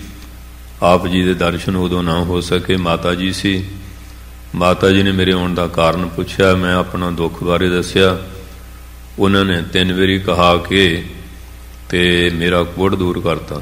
ਕਹਿੰਦੇ ਅੱਛਾ ਜਾ ਤੈਨੂੰ ਛੁੱਟੀ ਹੈ। ਜਿਲੇ ਆਏ ਤੇ ਲੋਈ ਨਮਸਕਾਰ ਕੀਤੀ ਕਿ ਕਬੀਰ ਸਾਹਿਬ ਨੇ ਪਿੱਠ ਕਰਤੀ। ਫਿਰ 2-3 ਵਾਰੀ ਕਹਿੰਦੇ ਮਹਾਰਾਜ ਕਰਵਤ ਭਲਾ ਨਾ ਕਰਵਟ ਤੇਰੀ, ਲਾਗਲੇ ਸੁਣ ਬਿਨਤੀ ਮੇਰੀ, ਹੋਂ ਬਾਰੀ ਮੁਖ ਫੇਰ ਪਿਆਰੇ, ਕਰਵਟ ਦੇ ਮੁਖੋਂ ਕਾਹੇ ਕੋ ਮਾਰੇ। ਕਹਿਣ ਲੱਗੇ ਇਹ ਰਾਮ ਇੰਨਾ ਸਸਤਾ ਕਿਉਂ ਲਾ ਲਿਆ? ਇੱਕ ਵਾਰੀ ਥੋੜਾ ਸੀ। ਕਹਿਣ ਲੱਗੇ ਕਰਵਤ ਆਰੇ ਨਾ ਸਰੀਰ ਚਰਾ ਲੈਣਾ ਮੈਨੂੰ ਦੁੱਖ ਨਹੀਂ, ਜਿਹੜਾ ਤੁਹਾਡੀ ਕਰਵਤ ਪਿੱਠ ਬੇਮੁਖ ਹੋਣਾ ਇਹ ਮੇਰੇ ਵਾਸਤੇ ਬਹੁਤ ਦੁਖਦਾਈ ਹੈ, ਪਤੀਵਰਤਾ ਔਰਤ ਵਾਸਤੇ। ਸੋ ਸਾਧ ਸੰਗਤ ਜੀ ਕਹਿਣ ਲੱਗੇ ਮਹਾਰਾਜ ਬੇਨਤੀ। ਇੱਕ ਵਾਰੀ ਕਹਾ ਕਿ ਮੈਂ ਉਹਦਾ ਸਰੀਰ ਦਾ ਕੋੜ ਦੂਰ ਕੀਤਾ, ਦੂਜੀ ਵਾਰੀ ਮੰਨਦਾ, ਤੀਜੀ ਵਾਰੀ ਰਸਨਾ ਦੇ ਜਿਹੜੇ ਦੋਸ਼ ਉਹ ਕਹਿੰਦੇ ਸ਼ਾਬਾਸ਼ ਤੂੰ ਤਾਂ ਬੜੀ ਸਿਆਣੀ ਹੋ ਗਈ ਹੈ, ਸੰਤਾਂ ਦੀ ਸੇਵਾ ਕਰਕੇ ਤੈਨੂੰ ਸੋਝੀ ਆ ਗਈ ਹੈ। ਸੋ ਇਸ ਵਾਸਤੇ ਸਾਧ ਸੰਗਤ ਜੀ, ਇਹ ਹੈ ਨਾਮ ਦੀ ਬਰਕਤ ਜਿਨ੍ਹਾਂ ਨੇ ਕਮਾਈ ਕੀਤੀ ਹੈ। ਬਾਕੀ ਧਰਤੀ ਉਹੀ ਹੁੰਦੀ ਹੈ, ਨਾ ਬਾਹੋ ਬੀਜੋ ਬੰਜਰ ਬਣ ਜਾਂਦੀ ਹੈ, ਕਿੰਨਾ ਕੁਛ ਊੜ ਪਸਾਰਾ ਪੈਦਾ ਹੋ ਜਾਂਦਾ। ਪਰ ਇਸੇ ਤਰ੍ਹਾਂ ਸਰੀਰ ਵੀ ਧਰਤੀ ਹੈ। ਉਹ ਧਰਤੀ 'ਚ ਮਿਹਨਤ ਕਰੀਏ, ਇਹਦੇ 'ਚੋਂ ਸੋਨਾ ਨਿਕਲਦਾ, ਚਾਂਦੀ ਤਾਂਬਾ, ਧਾਤਾਂ ਉਪ ਧਾਤਾਂ, ਫਲ ਫਲੂਟ, ਜੜੀਆਂ ਬੂਟੀਆਂ, ਠੂਠੀਆਂ ਛੁਹਾਰੇ, ਜੋ ਕੁਝ ਸਾਰਾ ਕੁਝ ਇਹਦੇ 'ਚੋਂ ਹੀ ਹੈ ਨਾ। ਸਾਡਾ ਨੰਗ ਕੱਜਣ ਵਾਲਾ ਕੱਪੜਾ ਵੀ, ਸਾਡੇ ਭੁੱਖ ਦੁੱਖ ਬਿਮਾਰੀਆਂ ਦੂਰ ਕਰਨ ਜੜੀ ਬੂਟੀਆਂ ਵੀ ਇਸ ਧਰਤੀ 'ਚੋਂ ਪੈਦਾ ਹੁੰਦੀਆਂ। ਇਸ ਸਰੀਰ ਵਿੱਚ ਵੀ ਇੱਕ ਧਰਤੀ ਬਹੁਤ ਕੁਝ ਹੈ। ਅਤੇ ਜਿਨ੍ਹਾਂ ਨੇ ਤਾਂ ਜੁਗਤੀ ਲੈ ਲਈ, ਅਭਿਆਸ ਕੀਤਾ, ਉਹਨਾਂ ਨੂੰ ਹਾਂਜੀ ਇਹ ਜਿਹੜੀ ਕਾਇਆ ਗੜ ਸੋਹਿਆ ਜੀਓ, ਮਨ ਮੰਦਰ ਤਨ ਵੇਸ ਕਲੰਦਰ ਘਾਟੀ ਤੀਰਥ ਨਾਵਾ, ਏਕ ਸ਼ਬਦ ਮੇਰੇ ਪ੍ਰਾਨ ਬਹੁਤ ਜਨਮ ਨਾਵਾ, ਬਹੁਤ ਕੁਝ ਪ੍ਰਾਪਤ। ਅਤੇ ਜਿਨ੍ਹਾਂ ਨੇ ਨਹੀਂ ਸਮਝਿਆ, ਸ਼ਰਾਬਾਂ ਕਬਾਬਾਂ ਨਸ਼ਿਆਂ ਪੱਤਿਆਂ ਫੈਸ਼ਨਾਂ ਵਿੱਚ ਲੱਗ ਕੇ ਪ੍ਰਾਪਤ ਕੀ ਕਰਨਾ ਸੀ, ਆਪਣਾ ਜਨਮ ਹੀ ਭ੍ਰਸ਼ਟ ਕਰ ਲਿਆ। ਇਸ ਕਰਕੇ ਉਹ ਲੋਕ ਧੰਤਾ ਯੋਗ ਹਨ ਜੋ ਗੁਰੂ ਕੀ ਸੰਗਤ ਵਿੱਚ ਆ ਕੇ ਸ਼ਬਦ ਦੀ ਬਰਕਤ ਨੂੰ ਸਮਝਦੇ ਹੋਏ ਸ਼ਬਦ ਦਾ ਅਭਿਆਸ ਕਰਦੇ ਹੈ। ਉਹਨਾਂ ਨੇ ਬੜੀਆਂ ਬੜੀਆਂ ਉੱਚ ਪਦਵੀਆਂ ਪਿੱਛੇ ਵੀ ਪਾਈਆਂ, ਹੁਣ ਗਾਂ ਵੀ ਪਾਉਣਗੇ। ਇਸ ਕਰਕੇ ਨਾਮ ਦਾ ਮਹਾਤਮ ਬਹੁਤ ਵੱਡਾ ਹੈ। ਸੋ ਇਸ ਕਰਕੇ ਕਹਿੰਦੇ ਜਦੋਂ ਮਹਾਰਾਜ ਸ਼੍ਰੀ ਰਾਮ ਚੰਦਰ ਜੀ ਨੇ ਸਮੁੰਦਰ 'ਤੇ ਪੁਲ ਬੰਨ੍ਹਣਾ ਸੀ, ਨਲ ਤੇ ਨੀਲ ਗੁਰੂ ਦੇ ਸਰਾਪੇ, ਤੁਹਾਡੇ ਪੱਥਰ ਵੀ ਨਹੀਂ ਡੁੱਬਣਗੇ। ਇਹਨਾਂ ਨੂੰ ਉੱਥੇ ਲਿਆਂਦਾ ਗਿਆ, ਪਰ ਕੋਈ ਪੱਥਰ ਐਂ ਨਿਕਲ ਜਾਏ, ਕੋਈ ਐਂ ਨੂੰ ਨਿਕਲ ਜਾਏ। ਕਹਿੰਦੇ ਹੁਣ ਕਿਵੇਂ? ਕਹਿੰਦੇ ਪੱਥਰ 'ਤੇ ਪਰਮੇਸ਼ਰ ਦਾ ਨਾਂ ਇੱਕ ਪਾਸੇ ਰਾਹ, ਦੂਏ ਪਾਸੇ ਮਾਂ ਲਿਖ ਕੇ ਜੋੜ ਕੇ ਛੱਡੀ ਚਲੋ।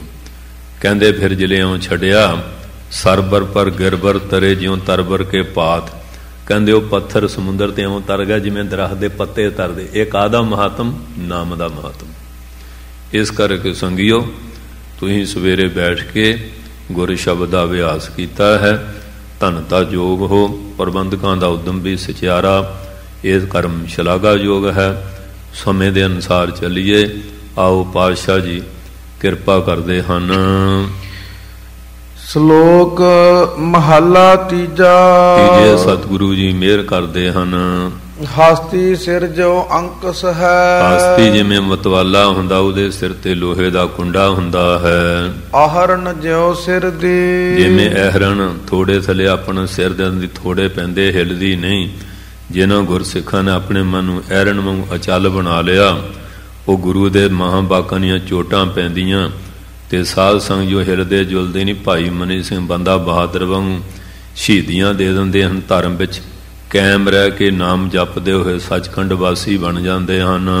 ਮਨ ਤਨ ਆਗੈ ਰਾਖ ਕੈ। ਮਨ ਤੇ ਤਨ ਗੁਰੂ ਅੱਗੇ ਰੱਖ ਕੇ, ਗੁਰੂ ਮਾਰਨ ਨੂੰ ਸਮਰਪਣ ਕਰਕੇ। ਉਬੀ ਸੇਵ ਕਰੀ। ਉਬੀ ਮੈਨੇ ਸਮਾਹਤ ਚਿੱਤ ਹੋ ਕੇ, ਮਨ ਅਕਤਾਉਂਦਾ ਨਹੀਂ, ਪੂਰੇ ਸਾਵਧਾਨ ਹੋ ਕੇ ਸੇਵਾ ਕਰਦੇ ਹਨ। ਇਹੋ ਗੁਰਮੁਖ ਆਪ ਨਿਵਾਰੀਐ। ਇਸ ਤਰ੍ਹਾਂ ਗੁਰਮੁਖ ਸੇਵਾ ਕਰਦੇ, ਸਿਮਰਨ ਕਰਦੇ, ਆਪਾ ਭਾਵ ਨਿਵਰਤ ਕਰਕੇ, ਦੂਰ ਕਰਕੇ ਹਉਮੈ ਵਾਲੀ ਬਿਮਾਰੀ ਨੂੰ। ਸਭ ਰਾਜ ਸ੍ਰਿਸ਼ਟ ਕਾਲੀ। ਆ ਧਰਤੀ ਦੇ ਟੁਕੜੇ ਦਾ ਰਾਜ ਕੀ ਹੈ? ਸਾਰੀ ਸ੍ਰਿਸ਼ਟੀ ਦਾ ਰਾਜ ਪ੍ਰਾਪਤ ਕਰ ਲੈਂਦੇ ਆ। ਰਾਜ ਦੀਆਂ ਗੱਲਾਂ ਕਰਦੇ ਆ, ਆ ਰਾਜ ਲੈਣ ਦਾ ਢੰਗ ਦੱਸਦੇ ਆ। ਜੇ ਇਸ ਢੰਗਾਂ ਨਾਲ ਤੁਰੀਏ, ਸਾਰੀ ਸ੍ਰਿਸ਼ਟੀ ਦਾ ਰਾਜ ਪ੍ਰਾਪਤ ਹੋ ਜਾਂਦਾ ਹੈ। ਨਾਨਕ ਗੁਰਮੁਖ ਬੁੱਝੀਐ। ਜਿਹੜੇ ਗੁਰਮੁਖ ਗੁਰੂ ਦੁਆਰਾ ਗਿਆਨ ਦੀ ਗੱਲ ਬੁੱਝ ਲੈਂਦੇ ਹਨ। ਜਾ ਆਪੇ ਨਜ਼ਰ ਕਰੇ। ਜਿਨ੍ਹਾਂ ਦੇ ਮਹਾਰਾਜ ਮਿਹਰ ਦੀ ਨਜ਼ਰ ਕਰਦੇ, ਉਹਨਾਂ ਨੂੰ ਸੋਝੀ ਆਉਂਦੀ ਹੈ। ਮਹੱਲਾ ਤੀਜਾ। ਤੀਜੇ ਸਤਿਗੁਰੂ ਮਿਹਰ ਕਰਦੇ ਹਨ। ਜਿਨ ਗੁਰਮੁਖ ਨਾਮ ਧਿਆਇਆ। ਜਿਨ੍ਹਾਂ ਗੁਰਮੁਖਾਂ ਨੇ ਪਰਮੇਸ਼ਰ ਦੇ ਨਾਮ ਨੂੰ ਧਿਆਇਆ ਹੈ। ਆਏ ਤੇ ਪਰਵਾਣ। ਸੰਸਾਰ ਤੇ ਆਇਆ, ਉਹਨਾਂ ਦਾ ਪਰਵਾਣ ਨੀਕ ਹੈ। ਨਾਨਕ ਕੁਲ ਉਧਾਰ ਹੈ ਆਪਣਾ। ਕਹਿੰਦੇ ਆਪਣਾ ਤਾਂ ਉਹਨਾਂ ਦਾ ਭਲਾ ਹੁੰਦਾ, ਆਪਣੀਆਂ ਕੁਲਾਂ ਦੀ ਵੀ ਕਲਿਆਣ ਕਰ ਲੈਂਦੇ ਹਨ। ਦਰਗਹਿ ਪਾਵਹਿ ਮਾਣ। ਇੱਥੇ ਵੀ ਸੱਚੇ ਦੀ ਦਰਗਾਹ 'ਚ ਉਹਨਾਂ ਨੂੰ ਮਾਣ ਇੱਜ਼ਤ ਸਤਿਕਾਰ ਦੀ ਪ੍ਰਾਪਤੀ ਹੁੰਦੀ ਹੈ। ਪੌੜੀ। ਮਹਾਰਾਜ ਹੋਰ ਮਿਹਰ ਕਰਦੇ ਹਨ। ਗੁਰਮੁਖ ਸਖੀਆ ਸਿੱਖ। ਗੁਰਮੁਖ ਸਖੇ ਤੇ जिन्ने भी हन सारे रल मिल के गुरु में लाइया। गुरु महाराज ने कृपा करके संगत च उन्होंने मिला लिया है। एक सेवक गुर पास, एक बिहंगम बन के सेवक बन के कोल रहंदे हन। एक गुर कार लाइया। एक गृहस्थी आ, उन्होंने भी कार चलाता, धर्म दी किरत करो, नाम जपो, वंड छको। जिना गुर प्यारा मन चित, मन चित करके गुरु महाराज दे चरना ना, गुरु दे शब्द बाणी नाल प्यार है। तिना भाव गुरु देवाइया। महाराज ने करके उन्होंने अपना भाव भै ते प्यार जड़ा बख्श देना कीता है। गुर सिखा इको प्यार, गुर सिखां दा इको एक प्यार दृढ़ निश्चय वाला है। भावें बंद बंद कटिया जाए, खोपरी लै जाए, चरखड़ियां दे तूंबा तूंबा उड़ जान, आरियां ना चीरे जान, लोगड़ा ना साध जींदे जला दिते जान, आलू मूंग देगां च अवाल दिते रहन, इको एक गुरु चरना दा प्यार बनया रहिंदा। उन्हां दा प्यार थां थां नहीं वंडिया, मन भटकदा नहीं है। गुर मित्ता पुत्ता भाईया, चाहे मित्र आ, पुत्र आ, भरा आ, गुरु नूं ओही प्यारा है जो गुरु नानक साहब दे चरनां दा प्रीतवान बन जांदा है। गुर सतगुर बोलो सब, सारे गुरु जो बड़े श्रोमणी उन्हां दा जस बोलना करो। गुर आख गुरु जी वाइया, ਜਿਹੜੇ ਵਾਹਿਗੁਰੂ ਵਾਹਿਗੁਰੂ ਆਖਦੇ ਗੁਰੂ ਮਹਾਰਾਜ ਨੂੰ ਜੀਵਨ ਮੁਕਤੀ ਦਾ ਆਨੰਦ ਜਿਹੜਾ ਬਖਸ਼ਿਸ਼ ਕਰਨ ਦੇ ਮਰਨ ਤੋਂ ਬਾਅਦ ਵਧੇ ਮੋਕਸ਼ ਉਹਨਾਂ ਨੂੰ ਪ੍ਰਾਪਤ ਹੋ ਜਾਂਦੀ ਹੈ।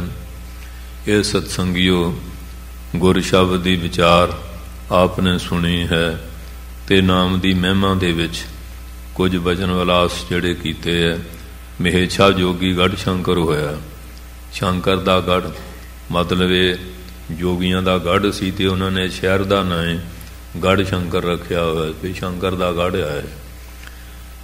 ਤੇ ਉੱਥੇ ਇੱਕ ਭਾਈ ਤਿਲਕੂ ਜੀ ਰਹਿੰਦੇ ਸਨ। ਮਹੇਸ਼ਾ ਜੋਗੀ ਨੇ ਸਿੱਧੀ ਪ੍ਰਾਪਤ ਕਰ ਲਈ ਕਿ ਜਿਹੜਾ ਮੇਰਾ ਦਰਸ਼ਨ ਕਰੇਗਾ ਉਹਨੂੰ 8 ਪੈਰ ਸਵਰਗ ਦਾ ਆਨੰਦ ਮਿਲੇਗਾ। ਤੇ ਸਾਧ ਸੰਗਤ ਜੀ ਤਾਂ ਸਾਡੇ ਲੋਕ ਜਿਹੜੇ ਲਕੀਰ ਦੇ ਫਕੀਰ ਆ, ਕੋਈ ਮਾੜਾ ਜਿਹਾ ਇਹੋ ਜਿਹਾ ਝਾਂਸਾ ਦੇ ਦੇ ਦੁਨੀਆ ਦੌੜੀ ਜਾਂਦੀ ਹੈ। ਤੇ ਹੁਣ ਸਵਰਗ ਦੇ ਨਾਂ ਤੇ ਕਿਹੜਾ ਪਿੱਛੇ ਰਹੇ, ਉੱਥੇ ਦਾ ਪਤਾ ਹੀ ਨਾ ਲੱਗੇ ਕਿੱਧਰੋਂ ਦੁਨੀਆ ਆਉਂਦੇ, ਹੇੜਾਂ ਦੀਆਂ ਹੇੜਾਂ ਤੁਰੀਆਂ ਆਉਂਦੀਆਂ। ਕਹਿਣ ਲੱਗਾ ਆ ਗਿਆ ਸਾਰੇ, ਕਹਿੰਦੇ ਸਾਰੇ ਆਏ ਆ, ਤੇਰੇ 'ਚ ਰਹਿਣ ਵਾਲਾ ਭਾਈ ਤਿਲਕੂ ਤੇਰੇ ਨੇੜੇ ਰਹਿੰਦਾ ਗੁਰੂ ਅਰਜਨ ਸਾਹਿਬ ਦਾ ਸਿੱਖ, ਉਹ ਨਹੀਂ ਆਇਆ। ਕਹਿੰਦੇ ਅੱਛਾ, ਬਾਕੀ ਤਾਂ ਸਾਰੇ ਸਵਰਗ ਦਾ ਆਨੰਦ ਲੈਣ ਲਈ ਆ ਰਹੇ ਹੈ, ਉਹ ਕਿਉਂ ਨਹੀਂ ਆਏ? ਬੁਲਾਓ। ਬੁਲਾਉਣ ਭੇਜੇ, ਉਹ ਆਏ ਨਹੀਂ। ਫਿਰ ਆਪ ਗਿਆ, ਉਹ ਕੁੰਡਾ ਲਾ ਕੇ ਅੰਦਰ ਵੜ ਗਏ। ਕਹਿੰਦੇ ਮਹਾਰਾਜ ਵੀ 8 ਪੈਰ ਮੇਰੇ ਦਰਸ਼ਨ ਕਰਕੇ ਸਵਰਗ ਦਾ ਸੁੱਖ ਮਿਲੇਗਾ।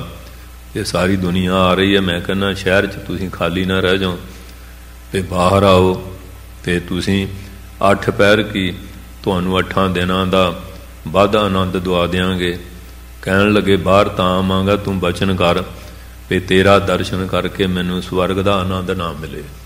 ਕਹਿੰਦੇ ਹੱਦ ਹੋ ਗਈ, ਵੀ ਬਾਕੀ ਦਾ ਤਰਲੋ ਮੱਛੀ ਕਰ ਹੋ ਰਹੇ ਹੈ ਤੇ ਤੂੰ ਕਹਿੰਦਾ ਆਨੰਦ ਨਹੀਂ, ਤੈਨੂੰ ਆਨੰਦ ਵੀ ਜ਼ਿਆਦਾ ਦੇ ਰਹੇ। ਕਹਿੰਦੇ ਸਾਡੇ ਗੁਰੂ ਨੇ ਤੇ ਕਿਹਾ ਨਾ, ਆਨੰਦ ਆਨੰਦ ਸਭ ਕੋ ਕਹਿ, ਆਨੰਦ ਗੁਰੂ ਤੇ ਜਾਣਿਆ ਜਾਣਿਆ, ਆਨੰਦ ਸਦਾ ਗੁਰ ਤੇ ਕਿਰਪਾ ਕਰੇ ਪਿਆਰਿਆ। ਗੁਰੂ ਨੇ ਕਿਰਪਾ ਕਰਕੇ ਸਾਨੂੰ ਉਹ ਆਨੰਦ ਦੇ ਦਿੱਤਾ। ਹੁਣ ਸਵਰਗਾਂ ਦੇ ਆਨੰਦ ਦੀ ਲੋੜ ਹੀ ਨਹੀਂ ਰਹਿ ਗਈ। ਗੱਜ ਕੇ ਬੋਲੋ ਸੱਚਾ ਆਨੰਦ ਦੇ ਦਿੱਤਾ। ਇਹ ਤਾਂ ਆਉਣ ਜਾਣ ਵਾਲੇ ਨਾ, ਸਵਰਗ ਵੀ ਇਹ ਜਿੰਨਾ ਚਿਰ ਪੁੰਨਿਆ ਹੈਗਾ, ਜਿਹੜੇ ਪੁੰਨ ਨਾਸ ਹੋ ਗਿਆ, ਪੁੰਨ ਖੀਣ ਤੇ ਮਾਰਤ ਲੋਕ ਹੈ। ਫਿਰ ਕਹਿੰਦੇ ਉਹ ਫੁੱਲਾਂ ਦੀ ਮਾਲਾ ਪਾਉਂਦੀ, ਜਿਉਂ ਫੁੱਲ ਸੁੱਕਦੇ, ਫਿਰ ਕਹਿੰਦਾ ਹੁਣ ਮੈਨੂੰ ਫਿਰ ਮਾਤ ਲੋਕ ਸੁੱਟਿਆ ਜਾਏਗਾ। ਕਹਿੰਦੇ ਮੈਂ ਇਹੋ ਜਿਹਾ ਸਵਰਗ ਨੂੰ ਕੀ ਕਰਨਾ, ਮੈਨੂੰ ਤਾਂ ਸੱਚਾ ਆਨੰਦ ਮਹਾਰਾਜ ਨੇ ਦੇ ਦਿੱਤਾ ਹੈ। ਫਿਰ ਉਹ ਕਹਿਣ ਲੱਗਾ ਤੇਰਾ ਗੁਰੂ ਕੌਣ ਹੈ? ਕਹਿੰਦੇ ਧੰਨ ਗੁਰੂ ਅਰਜਨ ਸਾਹਿਬ। ਕਹਿੰਦੇ ਮੈਨੂੰ ਵੀ ਦਰਸ਼ਨ ਕਰਾਓ। ਲੈ ਕੇ ਆ ਗਿਆ ਤੇ ਮਹਾਰਾਜ ਨੇ ਤੰਬੂ ਲਾ ਦਿੱਤਾ ਪੜ ਦੇ ਵਿੱਚ, ਤੇ ਗੁਰੂ ਮਹਾਰਾਜ ਨੇ ਹੱਥ ਕੱਢਿਆ। ਕਹਿਣ ਲੱਗੇ ਜੋਗੀ ਜੀ ਆਹ ਮੁੰਦਰਾ ਦੇ ਕੰਨ ਤੁਹਾਡਾ ਹੀ ਆ? ਕਹਿੰਦੇ ਹੈ ਤਾਂ ਮੇਰਾ ਹੀ, ਮੈਂ ਨਹਾਉਣ ਲੱਗਾ ਸੀ, ਮੱਛੀ ਤੋੜ ਕੇ ਲੈ ਗਈ ਸੀ। ਕਹਿੰਦੇ ਕੰਨ ਨਾਲ ਜੋੜ ਲਾ। ਉਹ ਜੋੜਿਆ ਤੇ ਨਾਲ ਜੁੜ ਗਿਆ। ਤੇ ਸਦਾ ਵਾਸਤੇ ਭਾਈ ਤਿਲਕੂ ਜੀ ਨੇ ਮਹੇਛੇ ਜੋਗੀ ਨੂੰ ਧੰਨ ਗੁਰੂ ਅਰਜਨ ਸਾਹਿਬ ਦਾ ਸਾਧਕ ਬਣਾ ਦਿੱਤਾ। ਤੇ ਅਸੀਂ ਅੱਜ ਗੁਰੂ ਨਾਨਕ ਸਾਹਿਬ ਦਾ ਘਰ ਛੱਡ ਕੇ ਭਟਕਦੇ ਫਿਰਦੇ ਹਾਂ। ਪਰ ਉਹ ਧੰਨ ਆ ਜਿਨ੍ਹਾਂ ਨੂੰ ਇਸ ਘਰ ਦੇ ਉੱਤੇ ਭਰੋਸਾ ਤੇ ਵਿਸ਼ਵਾਸ ਹੈ। ਜਾ ਕੇ ਹਿਰਦੇ ਵਿਸ਼ਵਾਸ ਪ੍ਰਭਾਇਆ, ਤਤ ਗਿਆਨ ਤੇ ਮਨ ਪ੍ਰਗਟਾਇਆ। ਸੋ ਇਸ ਵਾਸਤੇ ਲਓ ਗੱਜ ਕੇ ਪੜ੍ਹਿਓ। ਗੁਰ ਕੀ ਪ੍ਰਤੀਤ ਜੀ ਜਿਸ ਦੇ ਮਨ ਵਿੱਚ ਹੈ ਭਾਈ, ਗੁਰ ਕੀ ਪ੍ਰਤੀਤ ਜੀ।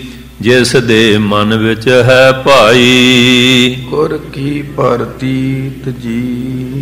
ਜਿਸ ਦੇ ਮਨ ਵਿੱਚ ਹੈ ਭਾਈ, ਗੁਰ ਕੀ ਪ੍ਰਤੀਤ ਜੀ। ਗੁਰ ਕੀ ਪ੍ਰਤੀਤ ਜੀ। ਜਿਸ ਦੇ ਮਨ ਵਿੱਚ ਹੈ ਭਾਈ, ਗੁਰ ਕੀ ਪ੍ਰਤੀਤ ਜੀ। ਜਿਸ ਦੇ ਮਨ ਵਿੱਚ ਹੈ ਭਾਈ, ਗੁਰ ਕੀ ਪ੍ਰਤੀਤ ਜੀ। ਜਿਸ ਦੇ ਮਨ ਵਿੱਚ ਹੈ ਭਾਈ, ਗੁਰ ਕੀ ਪ੍ਰਤੀਤ ਜੀ। ਜਿਸ ਦੇ ਮਨ ਵਿੱਚ ਕਰਤਾਰਪੁਰ ਸਾਹਿਬ ਜਿੱਥੇ ਮਹਾਰਾਜ ਜੋਤੀ ਜੋਤ ਸਮਾਏ, ਬਾਬਾ ਜਵਾਲਾ ਸਿੰਘ ਮਹਾਰਾਜ ਲੰਗਰ ਲਾਇਆ ਸੀ। ਸਰਦਾਰ ਬਰਿਆਮ ਸਿੰਘ ਬੈਲ ਗੱਡੀ ਤੇ ਟੱਬਰ ਬਹਾਲ ਕੇ ਰਾਸ਼ਨ ਲੱਦ ਕੇ ਲੰਗਰ ਵਾਸਤੇ ਮੋਹਰੇ ਰਾਵੀ ਚੜ੍ਹੀ, ਤੇ ਗੁਰੂ ਤੇ ਭਰੋਸਾ ਕਰਕੇ ਨਾ ਫਿਰ ਰੋਜ਼ ਪੜ੍ਹਦੇ ਆ ਨਾਨਕ ਨਾਮ ਜਹਾਜ ਹੈ, ਤੇ ਜਿਹੜੀ ਗੱਡੀ ਸੀ ਰੇੜ ਦਿੱਤੀ, ਪਾਣੀ ਆਰਾਂ ਤੱਕ ਆ ਗਿਆ ਤੇ ਮਹਾਰਾਜ ਨੇ ਪਿੱਠ ਕੀਤੀ, ਕਹਿੰਦੇ ਆ ਡੁੱਬ ਜਾਂਦਾ ਤੇ ਕਹਿਣਾ ਸੀ ਸੰਤਾਂ ਕੋ ਗਿਆ ਸੀ। ਇਹੋ ਜਿਹੇ ਪਰਚੇ ਨਹੀਂ ਪਾਈਦੇ, ਪਰ ਜਿਨ੍ਹਾਂ ਦਾ ਵਿਸ਼ਵਾਸ ਹੈ ਉਹਨਾਂ ਨੂੰ ਦਰਿਆਵੀ ਰਾਹ ਦੇ ਦਿੰਦੇ ਆ।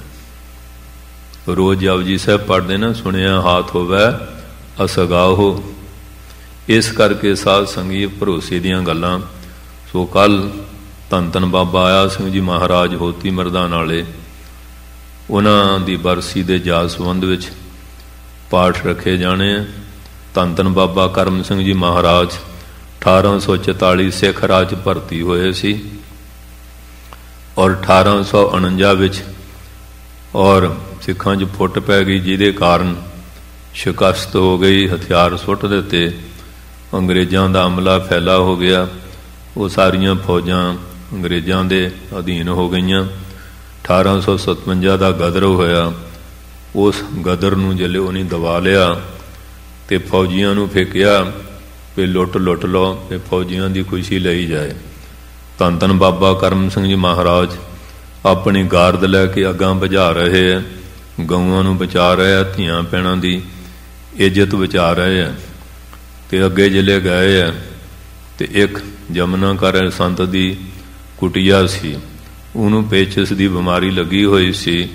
ਮਹਾਂਪੁਰਸ਼ਾਂ ਨੇ ਫੌਜੀ ਰੂਪ 'ਚ ਬੜੀ ਸੇਵਾ ਕੀਤੀ। ਕਹਿਣ ਲੱਗੇ, ਫੌਜੀਓ ਤੁਸੀਂ ਮੇਰੀ ਕੁਟੀਆ ਆਏ ਸੀ, ਮੇਰਾ ਫਰਜ਼ ਤੁਹਾਡੀ ਸੇਵਾ ਕਰਦਾ, ਮੈਂ ਸੇਵਾ ਨਹੀਂ ਕਰ ਸਕਿਆ। ਮਹਾਂਪੁਰਖ ਕਹਿਣ ਲੱਗੇ, ਕੋਈ ਨਹੀਂ, ਹੁਣ ਅਗਲਾ ਜਨਮ ਧਾਰ ਕੇ ਰੱਜ ਕੇ ਸੇਵਾ ਕਰ ਲਿਓ। ਉਹ ਫਿਰ ਸਾਧ ਸਿੰਘ ਉੱਥੇ ਪ੍ਰਾਣ ਤਿਆਗ ਗਏ। ਤੇ ਸ਼ਾਮੋ ਜੇ ਮਾਮੋ ਜਈ, ਹਾਂਜੀ, ਪੋਠੋਹਾਰ ਦੇ ਇਲਾਕੇ 'ਚ, ਔਰ ਭਾਈ ਰਾਮੂ ਸ਼ਾਹ ਮਾਤਾ ਚਤਰ ਕੌਰ ਦੇ ਗ੍ਰਹਿ ਉਹਨਾਂ ਦਾ ਜਨਮ ਹੋਇਆ। ਤੇ ਬਚਪਨ ਬੀਤਿਆ, ਬਿਮਾਰ ਰਹਿਣ ਲੱਗ ਪਏ। ਇਲਾਜ ਕਰਾਉਣ ਬਿਮਾਰੀ ਨੂੰ, ਸਾਧ ਸਿੰਘ ਆਰਾਮ ਨਾ ਆਵੇ। ਉਹ ਧੰਨ ਧੰਨ ਬਾਬਾ ਕਰਮ ਸਿੰਘ ਜੀ ਮਹਾਰਾਜ ਹੋਤੀ ਮਰਦਾਨ ਵਾਲਿਆਂ ਦੇ ਚਰਨਾਂ 'ਚ ਆ ਗਏ ਕਿ ਮਹਾਰਾਜ ਬੱਚਾ ਰਾਜੀ ਨਹੀਂ ਹੁੰਦਾ ਤੇ ਇੱਥੇ ਰੱਖ ਲਓ। ਉੱਥੇ ਛੱਡ ਗਏ, ਉੱਥੇ ਉਹ ਸੇਵਾ ਕਰਦੇ ਹਨ। ਤੇ ਫਿਰ ਮੋਹ ਹੋਇਆ ਕਿ ਇਹਨੂੰ ਲੈ ਜਾਈਏ, ਵਿਆਹ ਦੇਈਏ, ਮਹਾਰਾਜ ਨੂੰ ਭੇਜ ਦਿਓ, ਘਰ ਲੈ ਜਾਈਏ। ਕਹਿੰਦੇ ਭਾਈ ਤੁਹਾਡੀ ਮਰਜ਼ੀ ਹੈ। ਉਹ ਲੈ ਗਏ ਤੇ ਉਹਨਾਂ ਦਾ ਦਿਲ ਨਾ ਲੱਗੇ, ਫੇਰ ਆ ਗਏ। ਕਹਿੰਦੇ ਮਹਾਰਾਜ ਰਹਿੰਦੇ ਨਹੀਂ। ਤੇ ਮਹਾਰਾਜ ਬਾਬਾ ਕਰਮ ਸਿੰਘ ਕਹਿਣ ਲੱਗੇ, ਇਹਦਾ ਨਾਂ ਕੀ ਹੈ? ਕਹਿੰਦੇ ਇਹਦਾ ਨਾਂ ਆਇਆ ਰਾਮ ਹੈ। ਕਹਿੰਦੇ ਜਿਹਦਾ ਨਾਂ ਹੀ ਆਇਆ ਰਾਮ ਹੈ, ਜਿੱਥੇ ਆਉਣਾ ਸੀ ਆ ਗਿਆ, ਹੁਣ ਕਿੱਥੇ ਜਾਣਾ? ਗੱਜ ਕੇ ਬੋਲੋ ਸਤਿਨਾਮ। ਇਹਦਾ ਨਾਮ ਆਇਆ ਤੇ ਜਿੱਥੇ ਆਉਣਾ ਸੀ ਆ ਗਿਆ। ਬਸ ਫਿਰ ਸਦਾ ਵਾਸਤੇ ਧੰਨ ਧੰਨ ਬਾਬਾ ਕਰਮ ਸਿੰਘ ਮਹਾਰਾਜ ਦੇ ਹੋ ਗਏ। ਫਿਰ ਉਹਨਾਂ ਦੇ ਘਰ ਦੀ ਸੇਵਾ ਕਰਕੇ ਬਾਬਾ ਜੀ ਤੋਂ ਬਾਅਦ ਉਹਨਾਂ ਨੇ ਬਖਸ਼ਾਂ ਪ੍ਰਾਪਤ ਕੀਤੀਆਂ। ਉਹਨਾਂ ਦਾ ਇਤਿਹਾਸ ਵੀ ਬੜਾ ਲੰਬਾ ਚੌੜਾ ਹੈ, ਸਮੇਂ ਨਾਲ ਆਪਾਂ ਵਿਚਾਰ ਕਰਾਂਗੇ, ਕਿਉਂਕਿ ਹੁਣ ਸਮਾਂ ਹੋ ਗਿਆ। ਸੰਗਤਾਂ ਨੇ ਆਪਣੀਆਂ ਡਿਊਟੀਆਂ 'ਤੇ ਵੀ ਜਾਣਾ, ਪ੍ਰਬੰਧਕਾਂ ਨੇ ਵੀ, ਸਾਰਾ ਗ੍ਰੰਥੀ ਸਿੰਘਾਂ ਨੇ ਵੀ। ਇੰਨਾ ਹੀ ਅੱਜ ਪ੍ਰਵਾਨ ਕਰਿਓ, ਅਗਲੇ ਸਮੇਂ ਦੀ ਅੜੀ ਕਰਿਓ। ਵਾਹਿਗੁਰੂ ਸੱਚੇ ਪਾਤਸ਼ਾਹ ਕਿਰਪਾ ਕਰਨ। ਆਈ ਸੰਗਤ ਨੂੰ ਜੀ ਆਇਆਂ। ਪ੍ਰਬੰਧਕਾਂ ਦਾ, ਸੰਗਤਾਂ ਦਾ, ਸਮੂਹ ਸੇਵਾਦਾਰਾਂ ਦਾ ਸਮੁੱਚੇ ਰੂਪ ਧੰਨਵਾਦ। ਗੁਰੂ ਮਹਾਰਾਜ ਮਿਹਰ ਕਰਨ, ਸਭ ਨੂੰ ਨਾਮਦਾਨ, ਸਿੱਖੀ, ਸਿਦਕ, ਭਰੋਸਾ ਬਖਸ਼ਿਸ਼ ਕਰਨ। ਪੰਥ ਵਿੱਚ ਏਕਤਾ, ਇਤਫਾਕ, ਪਿਆਰ, ਚੜ੍ਹਦੀ ਕਲਾ ਤੁਹਾਡਾ ਸਾਡਾ ਜਪਿਆ ਹੋਇਆ ਨਾਮ ਦਰਗਾਹ 'ਚ ਕਬੂਲ ਹੋਵੇ। ਮਹਾਰਾਜ ਸਾਡੀ ਕਾਲ ਸੇਵਾ ਥਾਏ ਪਾਉਣ। ਵਾਹਿਗੁਰੂ ਜੀ ਕਾ ਖਾਲਸਾ, ਵਾਹਿਗੁਰੂ ਜੀ ਕੀ ਫਤਿਹ। ਗੁਰ ਸਿੱਖਾਂ ਇੱਕੋ ਪਿਆਰ, ਗੁਰ ਮਿੱਤਾਂ ਪੁੱਤਾਂ ਭਾਈਆਂ, ਗੁਰ ਸਤਿਗੁਰ ਬੋਲੋ ਸਭ, ਗੁਰ ਆਖ ਗੁਰੂ ਜੀ ਵਾਈਆ। ਵਾਹਿਗੁਰੂ ਜੀ ਕਾ ਖਾਲਸਾ, ਵਾਹਿਗੁਰੂ ਜੀ ਕੀ ਫਤਿਹ। ਵਾਹਿਗੁਰੂ ਵਾਹਿਗੁਰੂ ਸਾਹਿਬ ਜੀਓ। ਸਤ ਸੰਗਤ ਕੈਸੀ ਜਾਣੀਏ, ਜਿੱਥੇ ਇੱਕੋ ਨਾਮ ਵਖਾਣੀਏ। ਬਿਨ ਭਾਗਾ ਸਤ ਸੰਗ ਨਾ ਲੱਭੇ, ਵਿਦ ਸੰਗਤ ਮੈਲ ਪਲੀਜੇ। ਸਤਿਗੁਰੂ ਸੱਚੇ ਪਾਤਸ਼ਾਹ ਮਹਾਰਾਜ ਜੀ ਦੀ ਹਜ਼ੂਰੀ 'ਚ ਦੂਰ ਦੁਰਾਂਡੇ ਤੋਂ ਆਈ ਗੁਰੂ ਪਿਆਰੀ ਗੁਰੂ ਸਤਿਕਾਰੀ ਸਾਧ ਸੰਗਤ ਜੀ, ਆਓ ਫਤਿਹ ਦੀ ਸਾਂਝ ਪਾਈਏ। ਵਾਹਿਗੁਰੂ ਜੀ ਕਾ ਖਾਲਸਾ, ਵਾਹਿਗੁਰੂ ਜੀ ਕੀ ਫਤਿਹ। ਸਤਿਗੁਰਾਂ ਦਾ ਕੋਟਾਨ ਕੋਟ ਸ਼ੁਕਰਾਨਾ ਹੈ ਜੋ ਕਿ ਅੱਜ ਅੰਮ੍ਰਿਤ ਵੇਲੇ ਸਾਧ ਸੰਗਤ ਨੂੰ ਇਕੱਠੇ ਹੋਣ ਦਾ ਸਬਬ, ਮਹਾਂਪੁਰਸ਼ਾਂ ਦੀ ਪ੍ਰੇਰਣਾ ਦਾ ਸਦਕਾ ਆਪਾਂ ਨੂੰ ਇੱਕ ਹੋਰ ਦੀਵਾਨ ਮਿਲਿਆ ਹੈ। ਕਿੰਨੀਆਂ ਬਖਸ਼ਿਸ਼ਾਂ ਹਨ ਗੁਰੂ ਨਾਨਕ ਸਾਹਿਬ ਮਹਾਰਾਜ ਜੀ ਦੀਆਂ, ਕਿ ਆਪਾਂ ਨੂੰ ਇੱਕ ਇੱਕ ਕਰਕੇ ਕਿੱਡੇ ਵੱਡੇ ਭਾਗ ਹਨ ਜੋ ਸੰਗਤਾਂ ਅੰਮ੍ਰਿਤ ਵੇਲੇ ਉੱਠ ਕੇ ਪਹੁੰਚਦੀਆਂ ਹਨ। ਅੰਮ੍ਰਿਤ ਵੇਲੇ ਬੋਲਿਆ ਬੰਬੀਹਾ, ਤਾਦਰ ਸੁਣੇ ਪੁਕਾਰ, ਮੇਕੇ ਨੂੰ ਫਰਮਾਨ ਹੋਇਆ ਬਰਸਿਓ ਕਿਰਪਾਦਾਰ। ਜੋ ਸੁਬਾਹ ਅੰਮ੍ਰਿਤ ਵੇਲੇ ਤੋਂ ਨਾਮ ਸਿਮਰਨ ਕੀਰਤਨ ਦੀ ਬਰਖਾ ਅੰਮ੍ਰਿਤ ਦੀ ਹੋ ਰਹੀ ਹੈ, ਉਸ ਤੋਂ ਬਾਅਦ ਮਹਾਂਪੁਰਸ਼ਾਂ ਨੇ ਆਪਾਂ ਨੇ ਜੋ ਇਤਿਹਾਸ ਸੁਣਾਇਆ ਹੈ, ਔਰ ਗੁਰੂ ਪਿਆਰਿਓ ਜੋ ਇਹ ਸਬੱਬ ਬਣਿਆ ਹੈ ਕਿ ਕੱਲ੍ਹ ਸਵੇਰੇ ਸ਼੍ਰੀ ਅਖੰਡ ਪਾਠ ਸਾਹਿਬ ਪ੍ਰਾਰੰਭ ਹੋਣਗੇ ਅਤੇ ਸ਼ਨੀਚਰਵਾਰ ਸਵੇਰ ਨੂੰ ਸਵੇਰੇ ਅਰਲੀ 8 ਵਜੇ ਦੇ ਕਰੀਬ ਭੋਗ ਪੈਣਗੇ। ਮਹਾਂਪੁਰਸ਼ਾਂ ਧੰਨ ਧੰਨ ਬਾਬਾ ਕਰਮ ਸਿੰਘ ਜੀ ਮਹਾਰਾਜ ਹੋਤੀ ਮਰਦਾਨ ਵਾਲੇ, ਉਹਨਾਂ ਦਾ ਜੋ ਅੱਜ ਥੋੜ੍ਹਾ ਦੱਸਿਆ ਹੈ ਸੰਖੇਪ ਦੇ ਵਿੱਚ ਮਹਾਂਪੁਰਖਾਂ ਨੇ, ਆਪਾਂ ਇਹ ਵਿਚਾਰਾਂ ਸਾਰੀਆਂ ਐਨ ਮੁਕੰਮਲ ਤੌਰ 'ਤੇ ਸੁਣਾਂਗੇ। ਗੁਰੂ ਪਿਆਰਿਓ, ਆਪਾਂ ਜਾਣਦੇ ਹਾਂ ਕਿ 1700 ਜਦੋਂ ਚੜ੍ਹਿਆ ਹੈ, ਧੰਨ ਸ਼੍ਰੀ ਗੁਰੂ ਗੋਬਿੰਦ ਸਿੰਘ ਜੀ ਸੱਚਖੰਡ ਗਮਨ ਕਰਨ ਤੋਂ ਬਾਅਦ 1700 ਤੋਂ 1800 ਸਾਲ ਵਾਲਾ ਜੋ ਇਹ ਸਦੀ ਸੀ, ਸਿੱਖ ਕੌਮ 'ਤੇ ਬਹੁਤ ਭਾਰੀ। ਔਰ ਧੰਨ ਮਹਾਂਪੁਰਖ ਹਨ ਜਿਨ੍ਹਾਂ ਨੇ ਫਿਰ ਵੀ ਇੱਕ ਥੰਮਾਂ ਦੀ ਤਰ੍ਹਾਂ ਥੰਮ ਦੇ ਕੇ ਇਸ ਸਿੱਖ ਕੌਮ ਨੂੰ ਬਰਕਰਾਰ ਰੱਖਿਆ। ਸੋ ਧੰਨ ਧੰਨ ਸ਼੍ਰੀ ਗੁਰੂ ਨਾਨਕ ਦੇਵ ਜੀ ਦੀ ਕਿਰਪਾ ਹੋਈ ਹੈ ਜੋ ਕਿ ਇਸ ਸਥਾਨ 'ਤੇ ਇੱਕ ਪਹਿਲੋਂ ਅਖੰਡ ਪਾਠ ਸਾਹਿਬ ਅਤੇ ਇਹ ਦੂਸਰਾ ਅਖੰਡ ਪਾਠ ਸਾਹਿਬ ਸਾਧ ਸੰਗਤ ਵੱਲੋਂ ਮਹਾਂਪੁਰਖਾਂ ਦੇ ਪ੍ਰੇਰਣਾ ਉਪਰਾਲੇ ਦੇ ਨਾਲ ਇੱਥੇ ਨਾਮ ਜਪਿਆ ਜਾ ਰਿਹਾ ਹੈ ਅਤੇ ਉਹਨਾਂ ਮਹਾਂਪੁਰਖਾਂ ਨੂੰ ਯਾਦ ਕੀਤਾ ਜਾ ਰਿਹਾ ਹੈ। ਸੋ ਸਾਧ ਸੰਗਤ ਜੀ, ਕੱਲ੍ਹ ਜਿਨ੍ਹਾਂ ਕੋਲ ਵੀ ਸਮਾਂ ਹੋਵੇ ਸਵੇਰੇ ਇਸ ਵਕਤ 'ਤੇ ਆ ਕੇ ਅਖੰਡ ਪਾਠ ਸਾਹਿਬ ਸ਼੍ਰੀ ਅਖੰਡ ਪਾਠ ਸਾਹਿਬ ਦੀ ਆਰੰਭਤਾ ਹੋਣੀ ਹੈ ਅਤੇ ਸ਼ਨੀਚਰਵਾਰ ਨੂੰ ਸਵੇਰੇ ਹੀ ਤਕਰੀਬਨ 8 ਵਜੇ ਦੇ ਟਾਈਮ ਭੋਗ ਪੈਣਾ ਹੈ, ਕਿਉਂਕਿ ਉਸ ਤੋਂ ਬਾਅਦ 10 ਸਾਢੇ 10 ਵਜੇ ਕਿਸੇ ਪਰਿਵਾਰ ਵੱਲੋਂ ਸੁਖਮਨੀ ਸਾਹਿਬ ਉਹਨਾਂ ਨੇ ਬੁਕਿੰਗ ਕਰਾਈ ਹੋਈ ਹੈ। ਸੋ ਆਪਾਂ ਸਮੇਂ ਸਿਰ ਪਹੁੰਚਣਾ ਹੈ। ਜਿਨ੍ਹਾਂ ਪਾਸ ਵੀ ਸਮਾਂ ਹੋਵੇ ਸ਼ਨੀਚਰਵਾਰ ਦੀ ਸੁਬਾਹ ਆਪਾਂ ਨੇ ਇੱਥੇ ਪਹੁੰਚਣਾ ਹੈ। ਸੋ ਉਹ ਸ਼ਬਦ ਨਹੀਂ ਜਿਨ੍ਹਾਂ ਦੇ ਨਾਲ ਅਸੀਂ ਬਾਬਾ ਜੀ ਹੋਣਾ ਦਾ ਧੰਨਵਾਦ ਕਰ ਸਕੀਏ, ਜੋ ਕਿ ਸੰਗਤਾਂ ਦਾ ਇਹ ਜੋ ਕਲਯੁੱਗ ਦੇ ਵਿੱਚ ਇੰਨਾ ਵਾਰਾ ਪੈਰਾ ਚੱਲ ਰਿਹਾ, ਉਸ ਤੋਂ ਬਚਾ ਕੇ ਸਾਧ ਸੰਗਤ ਦੇ ਕਿਲੇ ਵਿੱਚ ਆਉਣਾ ਅਤੇ ਪ੍ਰੇਰਣਾ ਦੇਣੀ ਅਤੇ ਜੀਵਨ ਸੁਧਾਰ ਬਾਰੇ ਦੱਸਣਾ ਬਹੁਤ ਬਹੁਤ ਸ਼ੁਕਰਾਨਾ ਹੈ। ਆਓ ਹੁਣ ਆਪਾਂ ਅਰਦਾਸ ਦੇ ਵਿੱਚ ਜੁੜਾਂਗੇ। ਉਸ ਤੋਂ ਪਹਿਲਾਂ ਭਾਈ ਸਾਹਿਬ ਜੀ 6 ਪੌੜੀਆਂ ਆਨੰਦ ਸਾਹਿਬ 'ਤੇ ਪਾਠ ਕਰਨਗੇ ਔਰ ਅਰਦਾਸ ਹੋਵੇਗੀ ਆਪ ਸਾਰਿਆਂ ਦਾ ਅੰਮ੍ਰਿਤ ਵੇਲੇ ਉੱਠ ਕੇ ਆਉਣਾ, ਮਹਾਰਾਜ ਜੀ ਸਕਾਰਤਾ ਕਰਨ। ਬਹੁਤ ਪਿਆਰਾਂ ਸਤਿਕਾਰਾਂ ਦੇ ਨਾਲ ਜੀ ਆਇਆਂ। ਧੰਨਵਾਦ। ਵਾਹਿਗੁਰੂ ਜੀ ਕਾ ਖਾਲਸਾ, ਵਾਹਿਗੁਰੂ ਜੀ ਕੀ ਫਤਿਹ।